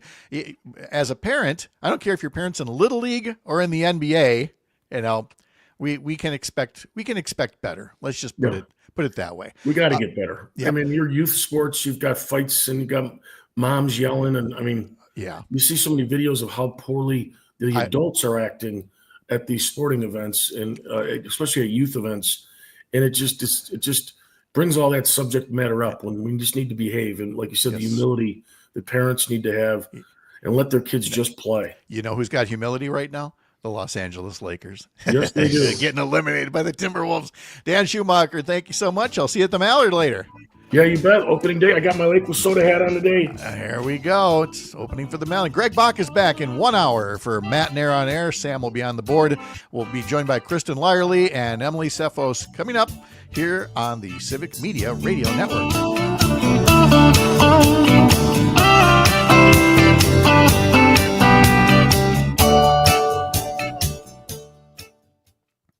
Big fan of the music. Big fan. That was a great choice. Yeah, I just typed Grateful Dead, and it was a bunch of really bad ones. I'm like, these are like terrible. And I'm like, oh, I found the one. Good. Well, the one ring to rule us all. Just tag that one. That way we don't. Yeah, we'll just keep. Oh, that. it's in my my carts and my folder. So nice. All right. Come on, Sam. Man, oh man. All right, so Monday morning, we're going to see you looking very tired. Me? You said you have a very busy weekend planned here. Well, no, Sunday I'll be able to go to bed at a regular time, but just tonight and then tomorrow I'm actually not going to the club. I'll be at the WBAs. Oh, yes. But I don't. Oh, that's right. And then I just. What's that? I'm not going to be like partying or anything because I got to be to Milwaukee by 10 a.m. So. Sam, who's yelling at you? We had 3 unexpected guests in the studio this morning. Old radio friends. So love when that happens. Yeah. But can we make this work? Probably can we make this work? In the other studio. Yeah. And we'll have to bring mics in there, but that's fine. All right. Y'all good. Take care of business. I'll see you in a little bit. I will. Sam, have a good day. Pat, I'll see you on Monday. Yep. Sam, are you going to be there? Sam, are you going to be there on Saturday? At the WBA? No, I'm not. I may show up to the well, no, I'm going to be out of town. Never mind. Sorry. Well, you enjoy yourself. Bye, guys. All right. See ya. Bye. Sam, any questions? I'll take that as a no.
Well, check out this all-star lineup.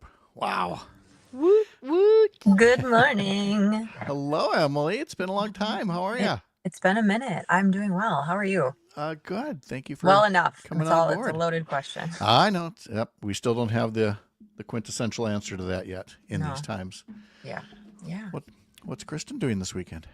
There is no quintessential answer to that question. Kristin has a giant pile of mulch in her driveway. Oh, it's mulch that was season. delivered late Wednesday afternoon, and then it rained all day yesterday. Brittany, no. we need to talk. You should have told me. I could have tried to steer it around you. My meticulous son put a giant tarp over it, so I think we're gonna be good. But it rained so much. It was a deep, soaking, nonstop, gutter overflowing kind of rain. Gross. Mm-hmm. You're welcome. Now you have this nice lush green lawn. You're gonna have mulch in all the right places. It's all I've good. got mulch in all the right places. A little bit of Garth Brooks. Somebody's Love ready it. for the weekend. Yeah. All right. 30 seconds. I will be right back for you.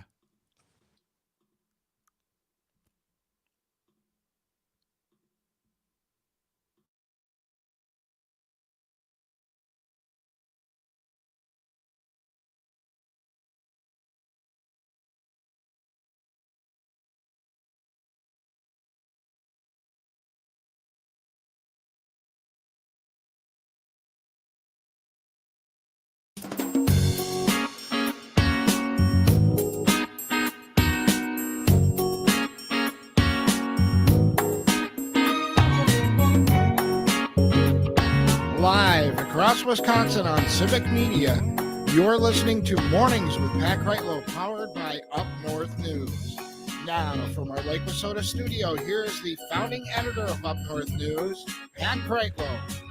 Hey, good morning. It is 8:06. Nice to have you here up north on this Friday morning, May 2nd, 2025. And we've got a great hour ahead for you. I'll tell you all about it in just a bit. But first, a little bit of housekeeping.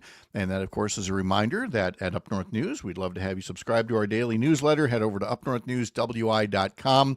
A little story in today's issue about mental health awareness and the little things that you can do that, for all you know, may save a life or at least brighten someone's day.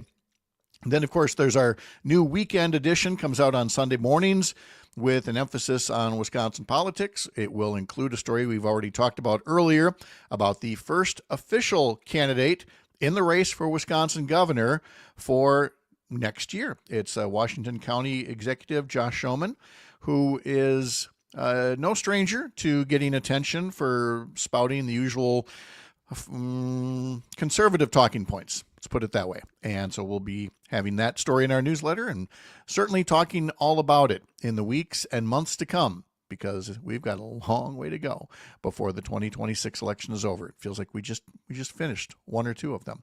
We'll probably get into that, but I mean, we've got a state budget that is being debated right now by the state legislature. That's the business at hand. And there are some important issues that the legislature could be working on that would be great for moms, would be great for women. And so, I mean, what an hour we've got ahead here. We've got Dr. Kristin Lyerly joining us, as she often will, on Fridays in the 8 o'clock hour. Emily Tseffos is back with us to talk more about these issues as well. And meteorologist Brittany Merlot is here too to talk all about the weather heading into this weekend. And Brittany, I know you have already been chastised by Dr. Lyerly for the rain that fell on her mulch pile, but we don't hold you personally responsible for that. What we do give you all the credit, though, that next week, when all that stuff she's putting the mulch on, everything is growing so lush and green, it'll be because there's a delightful warm-up not too much farther away. There is. Oh my gosh, everybody get excited. I am so excited to feel some 70-degree temperatures, and they are going to take over our week next week. In fact, some of us are going to be feeling the mid-70s as soon as Sunday, but we've got to get there first, right? We've still got a low-pressure system working its way through the state right now, and it's creating a little bit of problems up north, far northwest, along Lake Superior. Temperatures are in those mid-30s right now. That's pretty crisp for this time of year, and it could be mixing in a few flurries or maybe even freezing rain right now along Highway 2. So be careful out there this morning if you are driving around. Otherwise, temperatures throughout the state are pretty much in the 40s. We are seeing some 50s far south. And of course, the low pressure continuing to bring some scattered light rain through the state today. Mostly staying north this morning, working its way south throughout the afternoon, lingering southeast throughout the evening, and it could spin a few more scattered showers through tomorrow morning, far southeast. But the rest of the state drying up, clearing out, crashing cold tonight to a frost or a freeze far north. And then south, your chances move in on Saturday night, where you're going to be dropping cold as well. So protect those plants if you got them in the ground, or if you've got them outside, bring them in. And of course, we are looking at a ton of sunshine for tomorrow as a high pressure system builds in. It is going to be fantastic. So highs today in the upper 30s far north to the mid 50s down south.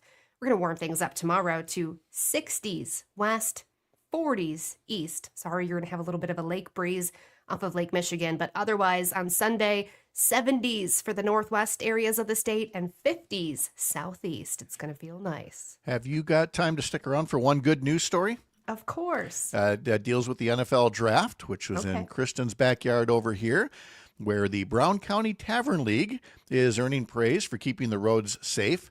Their shuttles helped more than 9,000 people get to their destinations through the Safe Ride program. 2,627 rides were given to 9,013 riders free of charge. They operated some 40 shuttle vans and 91 drivers who put in 2,000 hours on the road. I've seen some of these shuttles, certainly here in the Chippewa Valley and in other communities as well. And I want to continue to heap praise on that, to normalize taking these shuttles. It's so tempting to go, oh, I'll just drive. I'll be just fine. But I don't care if you call it a party bus, whatever you want to call it. If you get a chance to do something that keeps the roads a little safer, you should go for it. And so I just want to tip my cap to the folks who helped make that happen in the Green Bay area for the draft. 100%. That is such a good option. Those numbers are outrageous. So I'm happy to hear that they're actually using it. Yay! Yes. And that they're sharing it. It's really neat to hear it. Otherwise, I mean, this is happening, but unless they're talking about it, we don't know. So hats off to the Tavern League for sharing that information. And as you said, Pat, normalizing it. It's okay to do this. It's good to do this. Look what this was really a group event. Quick Trip supplied gas cards and donated $5,000. There was basically an assembly line that got together to put up removable decals for the stops, and then get them removed by Sunday morning so that they didn't stick around. Nielsen Communications helped provide radio transmission. The city of Green Bay had $15,000 through an American Rescue Plan grant to improve some of the safety in the area. The Brown County Sheriff's Department, Village of Howard, on it went. Everybody really came together to make all of this happen. So again, thanks for the safe ride for everybody. Hey, Brittany, have a wonderful weekend. We'll talk to you Monday morning with the really nice weather on the way. Thanks, you too. All right. So Kristin Lyerly's with us, Emily Tseffos here as well. And Emily, have we talked since Election Day when you were running for a seat in the legislature? Because some people did, and then we never heard from them again.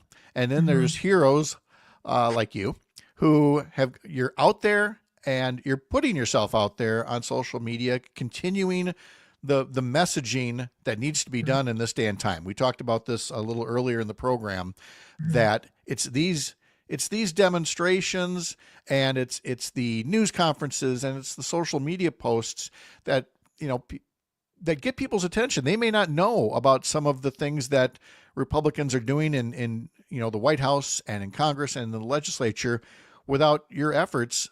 So I got to ask Emily, why? You don't have you don't have to do this. You're right. None of us do, right? I think that we have a unique responsibility though. And I know, I ran last year in a really difficult district, but I met a lot of incredible people. And what was made very apparent is that a lot of us are operating with, we're not connecting those dots, and we're voting, trusting sound bites and news clips. And I really want to bring it home, like the hurt and the pain that you're feeling, that is a policy choice. And whether it's coming from Washington or Madison, these people are not doing you any favors. And I'm here just to kind of sound the alarm and remind you that we don't have to live, struggling to pay our bills when it comes to healthcare. We don't need, like, none of these problems need to exist. We just have to get better people in office. And I'm finding a lot of joy in it. Like, we really created some authentic connections up here. And I'm really just enjoying, like, getting out there and making sure people are aware of it. Boy, everything that you said, I remember somebody else saying that a couple of years ago after she ran for the legislature, fell a little short. Next thing you knew, she was running for Congress. Now she's got her own weekend show up here in Green Bay. Kristin, I don't think you have any regrets about the path you've chosen. Yeah, I don't. And I just want to correct one thing that you said. You said Emily didn't have to do this, and she actually does have to do it because it is so internal for her.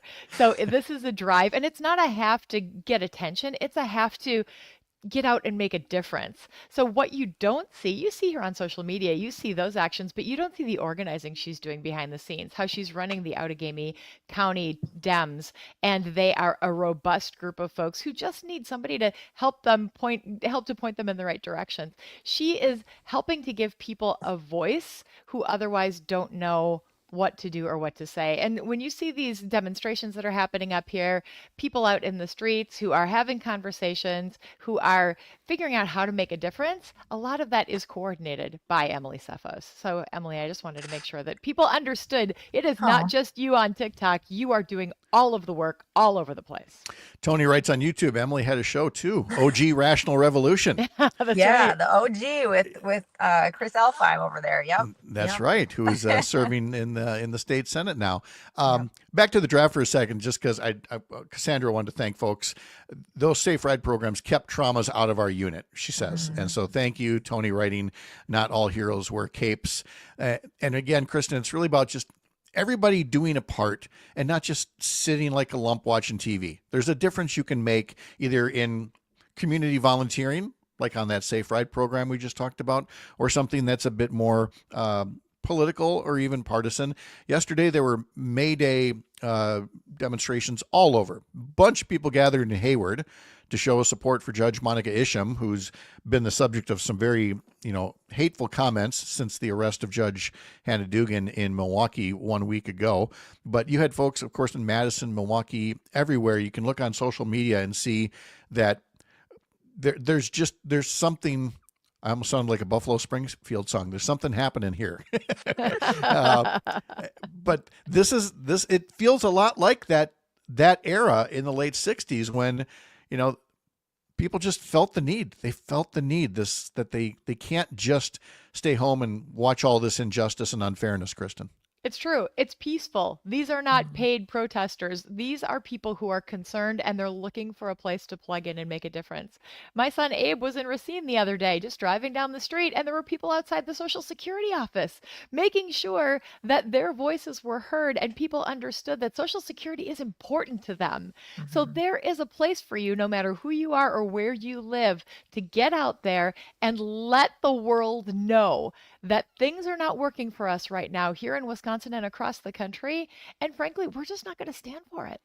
No. And Emily, I mentioned yesterday, I shared some of the instructions that were given to people who wanted to come up to Hayward in March yesterday. And it was a long list of ways to make sure that things stay peaceful, nonviolent, positive, even saying don't block businesses. A lot of these businesses are going to be hurt by tariffs, that are coming in. And it's such a contrast to the January 6th type of whatever you want to call that. Is these are folks who just want to be seen and heard with a message, and you can do that in a way that does not disrupt day-to-day lives, but still gets your point across, I think. Right. And I think these are meant to be disruptive, right? They're meant to be something that gets people's attention and causes them to pause. But I will say that at least down in the Appleton area, and it sounds like in Hayward as well, it's really heartening to see, these are community members that care about their community. And so they're saying, yes, we have to be disruptive, but we're going to do it safely. We're going to do it nonviolently. And we're going to bring that joy as an act of resistance as well. So to see that being incorporated into all of these actions is really incredible. And I don't see it stopping anytime soon with everything that's going on. I think it's something that's going to continue and that groundswell will keep growing. Oh, without And a it's doubt. growing. It's growing this weekend in Sturgeon Bay and in Kiwani. It's going to be it continues to be all over the place. And I love that you said joy, because that really is what people are bringing. They're saying, we don't want you to come. I mean, people feel angry, but we don't want you to come expressing anger. We want you to come expressing support and having conversations with each other and letting us know what those things are that you're frustrated about, but doing it in a positive community building way. Mm-hmm. We're talking to Dr. Kristin Lyerly and to Emily Tseffos, chair of the Outagamie County Democratic Party. And we will be continuing that conversation on the program here yet this morning. And we'll also give you a little update on the Brewers getting set to play the Cubs for a weekend series at American Family Field. Updates next on the Civic Media Radio Network.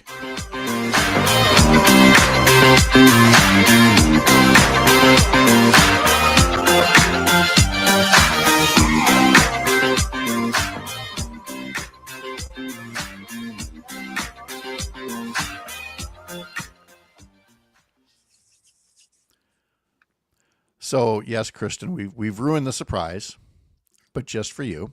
Sam, can you hear me? Yes. There we go. Were you able to find "You Don't Own Me"?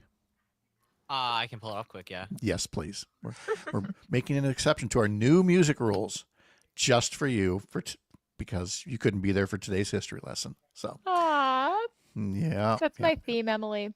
Mm-hmm. I love it. It's perfect. Yep. Well, and the funny thing is, the ironic thing is that my mom, when my sister and I were little, let us play her records. And we loved that song and the golden hits of Leslie Gore. So, like, we knew that from when we were single digit age. And then it came back. And now I'm like, oh, that kind of defines me. So it's like historical for me. I love it. I love it. Yep. That's great. So, all right. So it's a mulch weekend for you. Mm-hmm. Yeah, come on over. I've got beer in the fridge, mulch in the driveway. Yeah, yeah. Emily, how about you? My daughter has a soccer tournament in Wausau, so we're gonna head over to Wausau and watch some soccer being played, and then probably mulching as well when we get back on Sunday. Okay. Can I also add that I am having a group of women medical students and physicians over because we are reorganizing our women in medicine group in Northeast Wisconsin. I'm super excited about that. That's cool. Okay. I went down to UAW's the local 291 yesterday and dropped off some donations and stuff. So if you haven't circled back, they're still striking down there. They're like 50 days in. Wow. Yeah. Oh. Yeah. Down in Oshkosh. Okay. Sounds good. This next segment, this will be a little bit more kind of small talk like this, because some of our stations break away for a local update. And then when we come back at 8:35, we'll hit the policy stuff about mammogram coverage and postpartum extensions. Okay? Cool.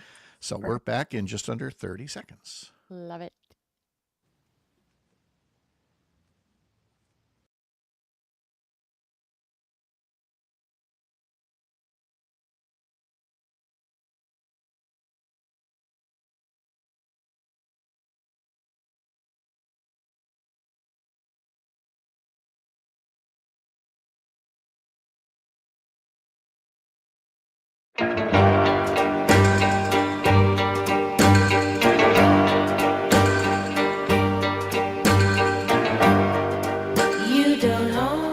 Boy, the things we do for Dr. Lyerly here. Dip back into the music library of old and bring up Leslie Gore, who was born 79 years ago today, and whose song there, "You Don't Own Me," is an anthem of sorts for Dr. Lyerly. We can get her to stop singing along with it just long enough to give us that affirmation. It's so good. I know. And you are a Leslie Gore fan going way, way back. All right. Stop getting. You're going to get us in trouble with the licensing people again. And you said, I mean, going back to single digit age, you were bebopping to this song. Before computers, we had record players, and my mom had this incredible record collection, and she would let my sister and I play her records, which I'm sure was painful for her because I'm sure she knew we were destroying them. We did our best. I mean, they scratch so easy. But that was one of those songs. That was one of those albums that I just remember from being a little kid. And it's neat that it's been reintroduced generations later. And it's just such a great song. Produced by Quincy Jones, I might add. Yes, that's right. That's right. I was going to say something about the music here. Nope, it came and went. So let me instead turn over to YouTube, where Rob is commenting, saying thank you, Kristin and Emily, for all the wonderful things that you do, fighting for us. Always stay engaged. So Right Rob, back at you, brother. Yep. Appreciate that very much. This weekend, boy, you've talked about marches and demonstrations and all kinds of other events, and asking you two during the commercial break. Some things are more mundane. Look, we talk big on the radio. We have a lot of busy things to do during the work week, but that mulch ain't going to spread itself, Kristin. No, it's not. So grab your wheelbarrow. I've got a pitchfork. Let's go. Emily, you've got something similar ahead of you, but you've got family matters too. Yeah, it's soccer season. So we are in the thick of raising children right now. And so we're going to Wausau tonight. And we're going to have a nice little weekend. Oh my goodness. Can I also put in a plug for Senior Ball at De Pere High School, which is also an event that is happening in my family, and it's going to be really fun to take pictures on Saturday night. Senior Ball? Senior Ball. It's their thing where they dress up and they, Like kind of like prom for seniors. Well, I wasn't sure if this was a high school senior thing or a senior citizen thing. This is an I elders. see your frame of reference there. Yes. Yeah, Well, when you said dude. senior ball, I'm like, is that the new name for prom, or is it, no, it's actually something for grandmas and grandpas and things like that. No, this is for seniors in high school. Now I'm confused. Okay. This is for seniors in high school who are going to, it's a school dance. But it's not prom. But it's not prom. It's the seniors version of prom. The seniors in high school version of. Are you having a senior moment right now? No, prom is for seniors. Juniors were never allowed at prom. Are you telling me prom is now just more for like sophomores and juniors? No, juniors Junior have their prom. own prom, junior prom, and then seniors have senior ball. Okay. Let's see. Also, Rob tells us in Tigerton tomorrow is volunteer to clean day. So we're cleaning up Tigerton tomorrow. Nice. Yes. So, all right. You've also, Kristin, got another thing that you're starting or kickstarting, Women in Medicine. Oh, yeah. We have this wonderful group of women physicians in Northeast Wisconsin and medical students because, we've got a medical school here in Green Bay. So we pull all of those folks together and we get pizza once a month, maybe have a couple beers or the beverage of your choice and just support each other, mentor each other. Really, really exciting to see these young people connecting with established people, the mentorship, the support, figuring out what the next steps are. And a lot of them end up coming back to the area and establishing their practices here, which was the initial intent of putting a medical school in Green Bay and the medical school that's in Wausau and the other branches that are all across the state. We've got a rural healthcare crisis. We don't have enough providers in rural areas, and the medical schools are trying to solve this problem. But unfortunately, our government is trying to make it worse by threatening to cut Medicaid funds, which will disproportionately affect people who live in rural communities, unfortunately. And Emily, I'm sure that was something you talked about in your campaign as well, is just getting enough healthcare providers in an area first, along with the affordable coverage and then equitable coverage that we're going to talk about in our next segment. Yeah. But it's, again, these are the things that resonate with people more than, Trump wanting to annex Greenland or something like that. Right. I really sense much more of a focus on the issues that matter to people at their kitchen tables rather than whatever shiny object is being waved by the national media.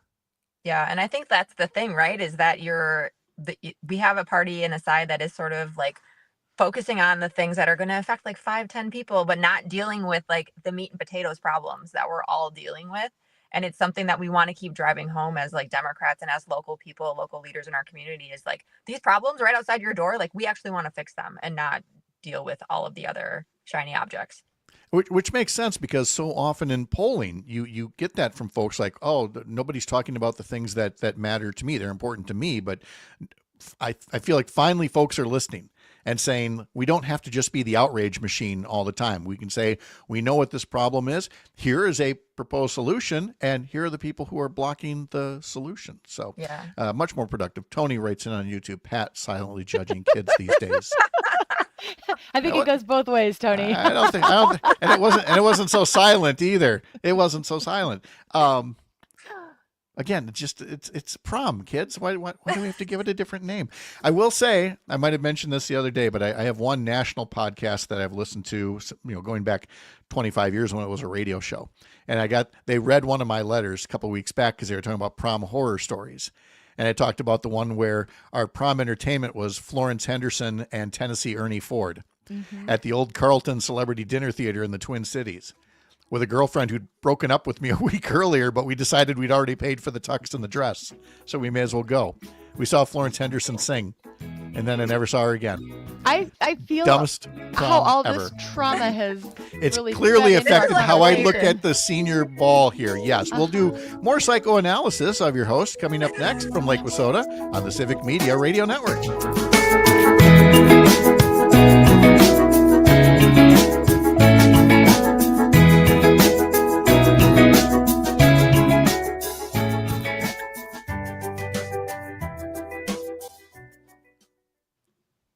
We're having a moment right now, aren't we? Moment might be one word for it, yes. No, you really threw me off with your answer. Like, oh, seniors. Like, I didn't know you were joking. I think a senior, like a grandma and grandpa prom, though, does sound fun. Like, that would be a fun time. They have events like that, yes. They do. So that's why I thought it was that initially. So We're all learning this morning. yes, we are. Yes, we Yes. are. Yeah. All right. So what I had listed next here was the postpartum extension for a year and diagnostic mammograms. Yeah. So we'll get into those next, and again, lowercase L lobbying to make these things happen. Let's see, where did the rest of my note go? Who introduced that diagnostic mammogram bill? I've got it here somewhere. Amanda Nidwiski. I think or Amanda whatever That's from- it. Yes. Okay. Yeah.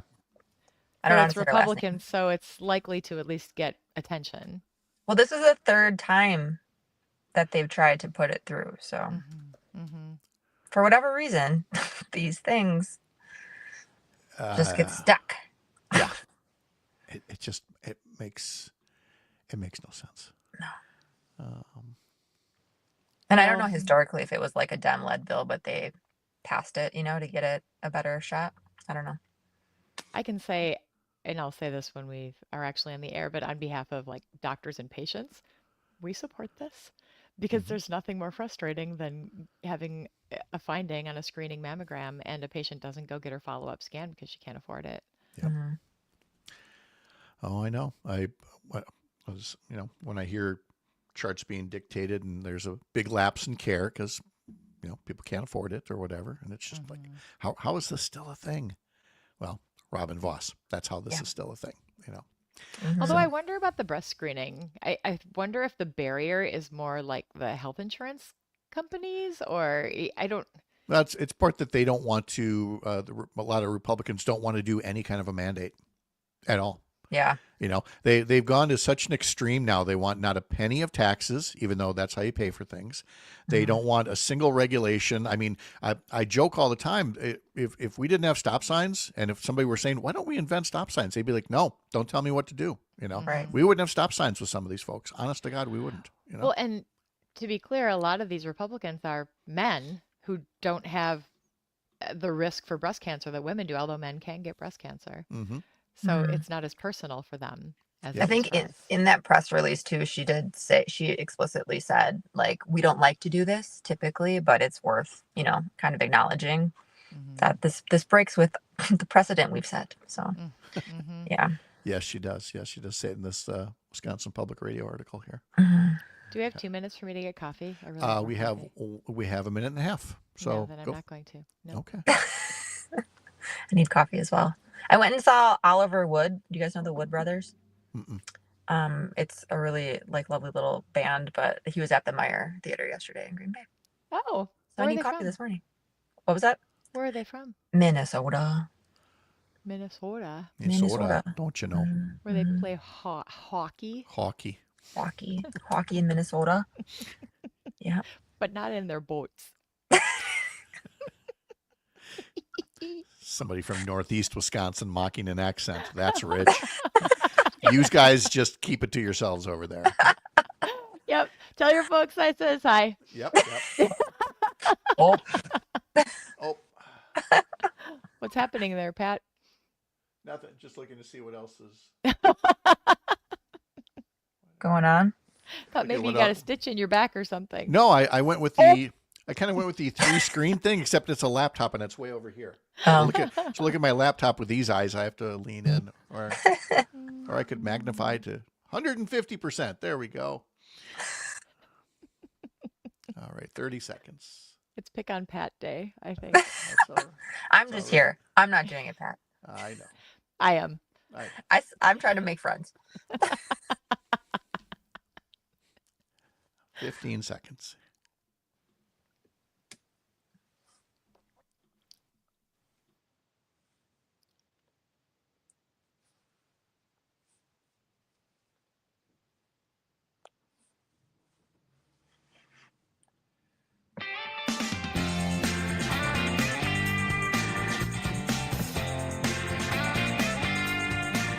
If you've been with the program since the beginning at 6 o'clock this morning, you know that Greg Bach and I had a little discussion about how the folks at Courier Newsroom, in talking about the new name for the radio show and now the new name for the weekend newsletter, Mornings with Pat Kreitlow, and now Sunday Mornings with Pat Kreitlow, the press release said this helps grow the Pat Kreitlow universe. I thought we were growing the Up North News franchise, but they chose to call it the Pat Kreitlow universe. And Greg at first said, "Oh, that's very cool." And then after a little bit or so, I said, "Don't worry, I got Kristin and Emily coming in. They will humble me real quick. I will not." And it's been nothing but that during the breaks, folks. Dr. Kristin Lyerly is here. Emily Tseffos is here, and we've been talking about policy, public policy, healthcare, mulch, you name it. Dances, soccer school games. dances, so whether they're for the high schoolers or for the seniors, I don't know. Pat's a little confused. And then there's also regional accents. Kristin thinks there's some folks that might have an accent in Minnesota, to which Laura Lee puts up on YouTube. Oh, for cute. Oh, for cute. Yeah, you betcha. You betcha. So let's turn to a couple of policy areas, and one we've talked about a lot, and that's postpartum Medicaid coverage. But there's another one that we haven't talked about nearly as much, but again is a bipartisan matter in the Wisconsin legislature, and yet it has had no luck in getting passed. So let's start with that one. It's about diagnostic mammograms. The Affordable Care Act covers one kind, but then there's these diagnostic type that aren't covered. So Kristin, can you set up a bit more of the background of what we're talking about before we get into what the bill would cover? Allow me to explain. Thank you. So the Affordable Care Act ensures that women can get their routine preventive care, which includes mammography, breast cancer screening. That's a screening test for people who are of average risk, and they are just being screened to see if they have any evidence of breast cancer. If they find something on that screening test, a suspicious finding, we recommend additional imaging. Sometimes it's another X-ray, sometimes it's an ultrasound, sometimes it's an MRI, but those are diagnostic tests to actually diagnose whether there's a problem there. The problem for us as patients is that your insurance company often doesn't cover that additional testing, which means that it comes out of your pocket. And for many of us, we can't afford it. And as a result, care is delayed, and as a result, there can be some terrible and tragic outcomes. And so you now have a bill introduced that would see the cost of preventative screenings eliminated. But this is the third time that this has been tried. even though it's got a Republican sponsor, Representative Amanda Nedweski of Pleasant Prairie. And Emily, it seems odd to say this, but when you've got, that kind of co-sponsorship, this, like we said, this is the third time they're trying to get this passed.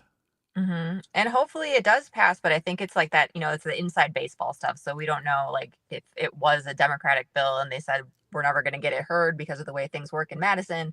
So I'm hopeful that they've strategized the right way. We know there's the bipartisan support. And I will say, like, I've been transparent. Like, I found a lump last year. So I was getting my regular preventative care. I had to go through all of the diagnostic testing and things. I'm, in my upper 30s, but like I received all those bills, and we fortunately were able to handle the entire, like, everything we needed to do to take care of myself. But there are so many people that would face financial ruin. And so they just avoid it, which means that they are further down, whatever disease path they are on if they've got something going on there. And it's really sad. So hopefully they're strategizing the right way, and we're going to see that be passed this legislative session. Yeah, it seems like one of the key elements here is, that, again, this would be a mandate that if you want to cover people in Wisconsin, you have to have this kind of coverage. And Kristin, I mean, I don't know where you go if you don't have certain mandates for covering care, because otherwise we're no different than we were before the Affordable Care Act, where insurance companies could reject you, drop you at the drop of a hat. It's unbelievable to me that we have to legislate a mandate, that insurance companies don't just do this because this is actually healthcare. I mean, you have an abnormal finding, your insurance should just pay for that. That's just common sense, but that is not the case. And in situations where people are of high risk, maybe they have a genetic predisposition or a family history of breast cancer, and they need additional screening and additional testing, their insurance doesn't pay for that either. And breast cancer is not uncommon. 1 in 8 women in this country will develop breast cancer in her lifetime. So this is a bill that has the potential to impact someone you know or love. This is really important. And again, people know that from a bipartisan standpoint. Again, Representative Nedweski says, I think of the women out there who get that letter and how many of them are following up with secondary screening and how many are blowing it off because they don't have an extra $1,000 for an MRI right now. That's right. And then they have a diagnosis 2 years down the line where they're already in stage 3, or if they'd gone for that ultrasound early on, maybe they could have caught it early enough and could have avoided having to go through chemotherapy or radiation or treatment. I mean, she's going to say that, I'm sure, in remarks on the floor again. And there are still going to be Assembly Republicans who vote no on a bill like that. By the way, that assumes Speaker Robin Vos even lets the bill come up, which takes us to the Medicaid postpartum extension from 60 days to 1 year, where, again, it's just us in Arkansas. That's it. And Emily, again, we know, we've spoken at length, it is singularly Robin Vos in his crusade to prove the unprovable, that Medicaid is welfare and therefore all welfare must be cut. What's the best advice for people? Is it just contact your own legislator? Is it contact, Speaker Vos directly, even if you're not a constituent? Is it what do we think we have to do here? Solid question. Well, I mean, again, this has passed the Senate 32-1. So that it flew through there, and it's at the point where it can be brought to the floor. It doesn't have to go through committee, but we need Robin Vos to take it upon himself to do the right thing, to listen to his caucus, because we have 70 members in the assembly that have expressed support for this. And so as far as what we can do is we can call our legislators, especially our Republican legislators that are signing on to this, to say, what are you going to do to pressure Robin Vos to bring it to the floor, and bother them every single day and say, what was said? Has he talked to the caucus? How is it going? And really just be the thorn in their side so that they can pressure Vos. So that's what our first suggestion is. Always feel free to call, but he usually sloughs those calls off as, you're not my constituent. So I don't need to listen to you. Here's the thing. If you're Speaker of the Assembly, all of Wisconsin is your constituency. Right. Because you have this kind of power. Kristin, I talked to Senator Kelda Roys to start off the week, and I really thought it was intriguing. The angle that she took is that the Republicans on joint finance, they're all in support of this. So why not just put it into the budget bill? Because then Robin Vos can't do anything about it. He's not going to stop the whole budget bill from coming up to a vote, or who knows? With him, maybe he would. I don't know. I know. It's so confusing, and there are so many potential pathways. So I don't know what the answer is here. What I do know is people need health care. And women in the postpartum period, it takes your body a year to recover from a pregnancy. And in that year, a lot of things can go wrong. And you need to be able to see your healthcare provider to solve those problems. You've got a young baby at home. You likely have other children at home. So people need access to healthcare. It would be so easy to do this. This is a bipartisan, bicameral issue. We've just got to keep the pressure on. That's all we can do right now. And maybe we do a Mother's Day campaign kind of thing to Robin Vos to be like, you know what, moms across the state, this is what we want and need for them. Make some cards, show up, and get a little loud for the next couple of weeks and see if we can bring it out. Idea. Why not? Anything that could maybe get this through. Laura Lee says, how do we boycott his popcorn, picket his car wash, and rental properties? Well, again, that may work. It may not. But anything that brings visibility to this, because let's come at it this way. It's now a competition with Arkansas. Okay. Hey, wait a minute. But like Arkansas's done stuff. No, they haven't. Here's the update on Arkansas. In their case, same thing. It passed their House overwhelmingly, but 3 weeks ago now, it went to a Senate committee, and it died in the Senate committee. So they too have bipartisan support in that legislature, but too many Republicans in the Senate, in this case, in Arkansas, don't want it. So currently that bill is stalled, just as the Wisconsin bill is stalled. So I'm telling you guys, we can do this. But wait. Arkansas has done stuff. They can't pass postpartum Medicaid extension for a full year, but Sarah Huckabee Sanders did sign some additional provisions into law to ensure that people had better access to postpartum care. So it's not what they wanted, but it's better than what Wisconsinites have. We are the losers here, and it's because of one person. Emily, how impressed are you that Kristin and I are so competitive? We will nerd out over who knows more about the current status of the Arkansas legislature. I mean, I'm very impressed. I admire the knowledge and the dedication. No, this is really we can't deprogram these things. We're both lost. We're just lost souls. And fortunately, the nice folks at Civic Media each give us shows where we can, kind of bring this knowledge someplace, which is my transition to the Dr. Kristin Lyerly show, which will be heard again tomorrow. What time? 3 p.m. Tomorrow and Sunday. Yes, replayed on Sunday. What's coming up this weekend? It's Bring Your Child to Work Day. I invited my oldest son, Abe, who is a public school teacher. He teaches middle school music, and he shares his perspective as a Gen Z guy on what's happening in the world. And as his mom, who talks to him a lot, I was really surprised by some of the thoughts that he shared and the lack of enthusiasm for the future, the recognition that there weren't a lot of opportunities and that there's a lot of work we need to do to pull Gen Z in and to help them. Oh my gosh, I really wanted to go off on a happier topic here, but when you said that, I just think of it is so real. The reduced number of weddings, the reduced number of people having couples deciding to have children or expand their family. If anything, almost so many families are now stopping at 2. You're not seeing nearly as many, except Sean Duffy, and then a few other exceptions, but that's about it. And yeah, I almost feel like we need some kind of a positivity campaign that says, look, the world has serious issues, but there's still room for, love, marriage, relationships, kids, all those things. And go ahead, Emily. I was going to say, and also we can't disregard, it reminds me of the $5,000 check that Trump offered to have a baby. You need to pass policies that support families raising, people in this world. You need to support, actual safety nets and things like that. So we can raise our kids and we do feel confident. And I think that's a huge part of it that we need to acknowledge is not happening. And these people aren't dumb. They know that when you dangle $5,000 in front of them, that it's a joke. So that's why that's why the federal government is not getting the kind of response that they expected from that, or the medals, the motherhood medals. These people are like, no, actually create a society that works for us. It's $5,000. You're like, okay, well, that paid for my epidural if I had one during. Yes. Would it? Right. I don't know. I know, That's the would it? thing. Yeah, Would not- it? not Exactly. We're talking to Emily Tseffos and Dr. Kristin Lyerly. And just want to remind you as well, folks, that on Monday we'll have Nick Ramos from the Wisconsin Democracy Campaign, and we'll have Laura Benjamin, who is a candidate in the 3rd Congressional District in western Wisconsin. There are now 3 candidates in that race to unseat Derek Van Orden. I'm Pat Kreitlow, reminding you it's always about liberty and justice for all.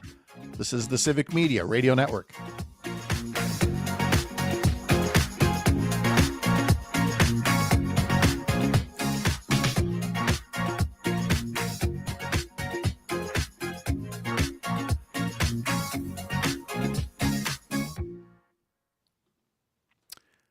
All righty. Guess what I get to do when we're done? What do you get to do when we're done? I'm getting a massage. Whoa. That's nice. I want one. Oh. And you You gotta know, get it after you do your mulching. You have to I mulch. know. Yeah, I well, didn't- schedules. Yeah, I didn't time it very well. I guess I'll just have to get another one. There you go. Perfect. It's Oh. therapeutic. Yeah, I always, it's been like a year probably since I've gotten one, but I always think to myself, this is so good for me. This is not a luxury. This is something that like I kind of need. Mm-hmm. Self-care. Yeah, Yeah, it's an important part. it is. And it supports small business. Yes, that There you too. go. Super. Win-win for everybody. Great. I'm going to tell that to my husband when I book my massage. I love that. And if Yeah. you need a second, I got you. Yeah, perfect. That's fun. Mm-hmm. Oh. Yeah. Are you doing any, Pat, we didn't ask you what you're doing over the weekend. Yeah. Final packing for Portugal. So, yeah, this time next week I will be on a plane to Paris. And Checking out retirement sites? No. Yes, kind of. No, I have some dear friends are getting married. Talk about weddings. But again, you know, I'm glad they're getting married. I know they're making it legal with all the paperwork and everything. I'm not sure what it says that they asked me to officiate the ceremony, but that's what I will be doing. So Are you like a Universal Life pastor? nope. Like, are you an online or are Nope. you a, okay. Nope. I'm a yodeler on the radio, love it. but we'll see what the Portuguese authorities have to say about that. All right. I'll just say, So- because I'm an officiant here. So if anybody needs anything stateside, I can still do it. Oh, okay. Wow. Yeah. Things that we're learning here. I'm pretty sure that they are making it legal in where they live in Arlington, Virginia, and then coming over and inviting friends over, and I think mine's a bit more performative, shall we say? So Love it. yeah, Good for you. try not to turn it into a roast. So they've been fun. I mean, they are funny people. So we are finding just the right way to make everybody feel welcome, happy day. You know, take in the serious of the moment ever so briefly, and then toast each other, and then go look at retirement properties. They say Portugal is a lovely place to They retire. are serious about looking to retire there. They really are looking at places. And I'm just saying, well, not ruling it out. I mean, I've never been there, so we will Do you see. speak Portuguese? Not a bit, but you know, Do you have Duolingo? no, but I'll work on it. Mm. Okay. All right. We'll be back in 15 seconds. All right.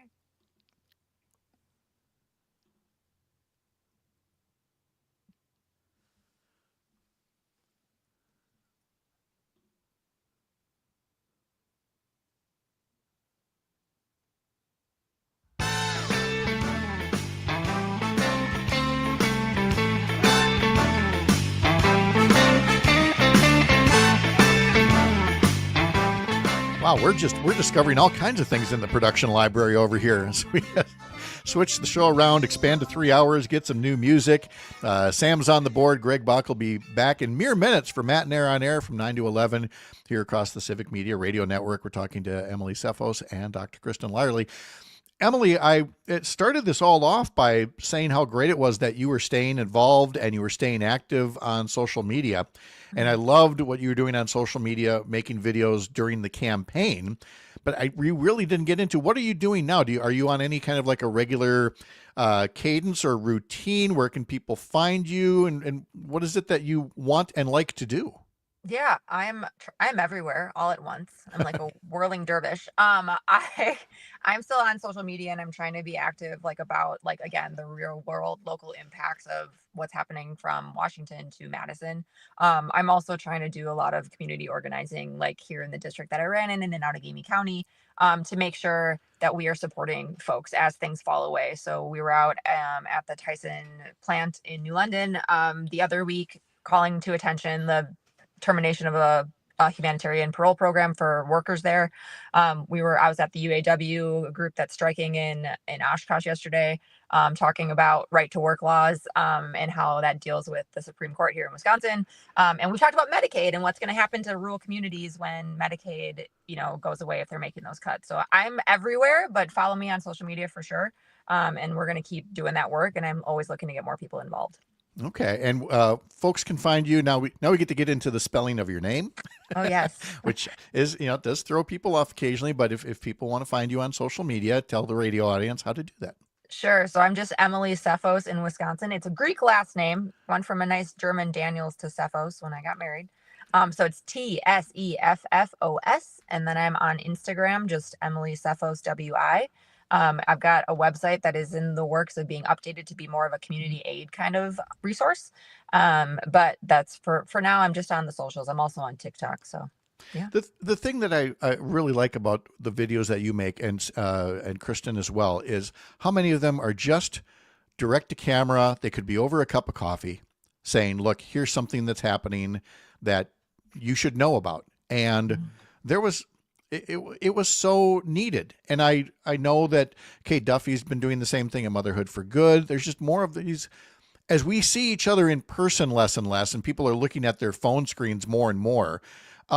It's not that you're taking the place of a three-dimensional person, but you're definitely filling a role that they're not getting if folks are watching screens more than getting out and talking in their community, Kristin.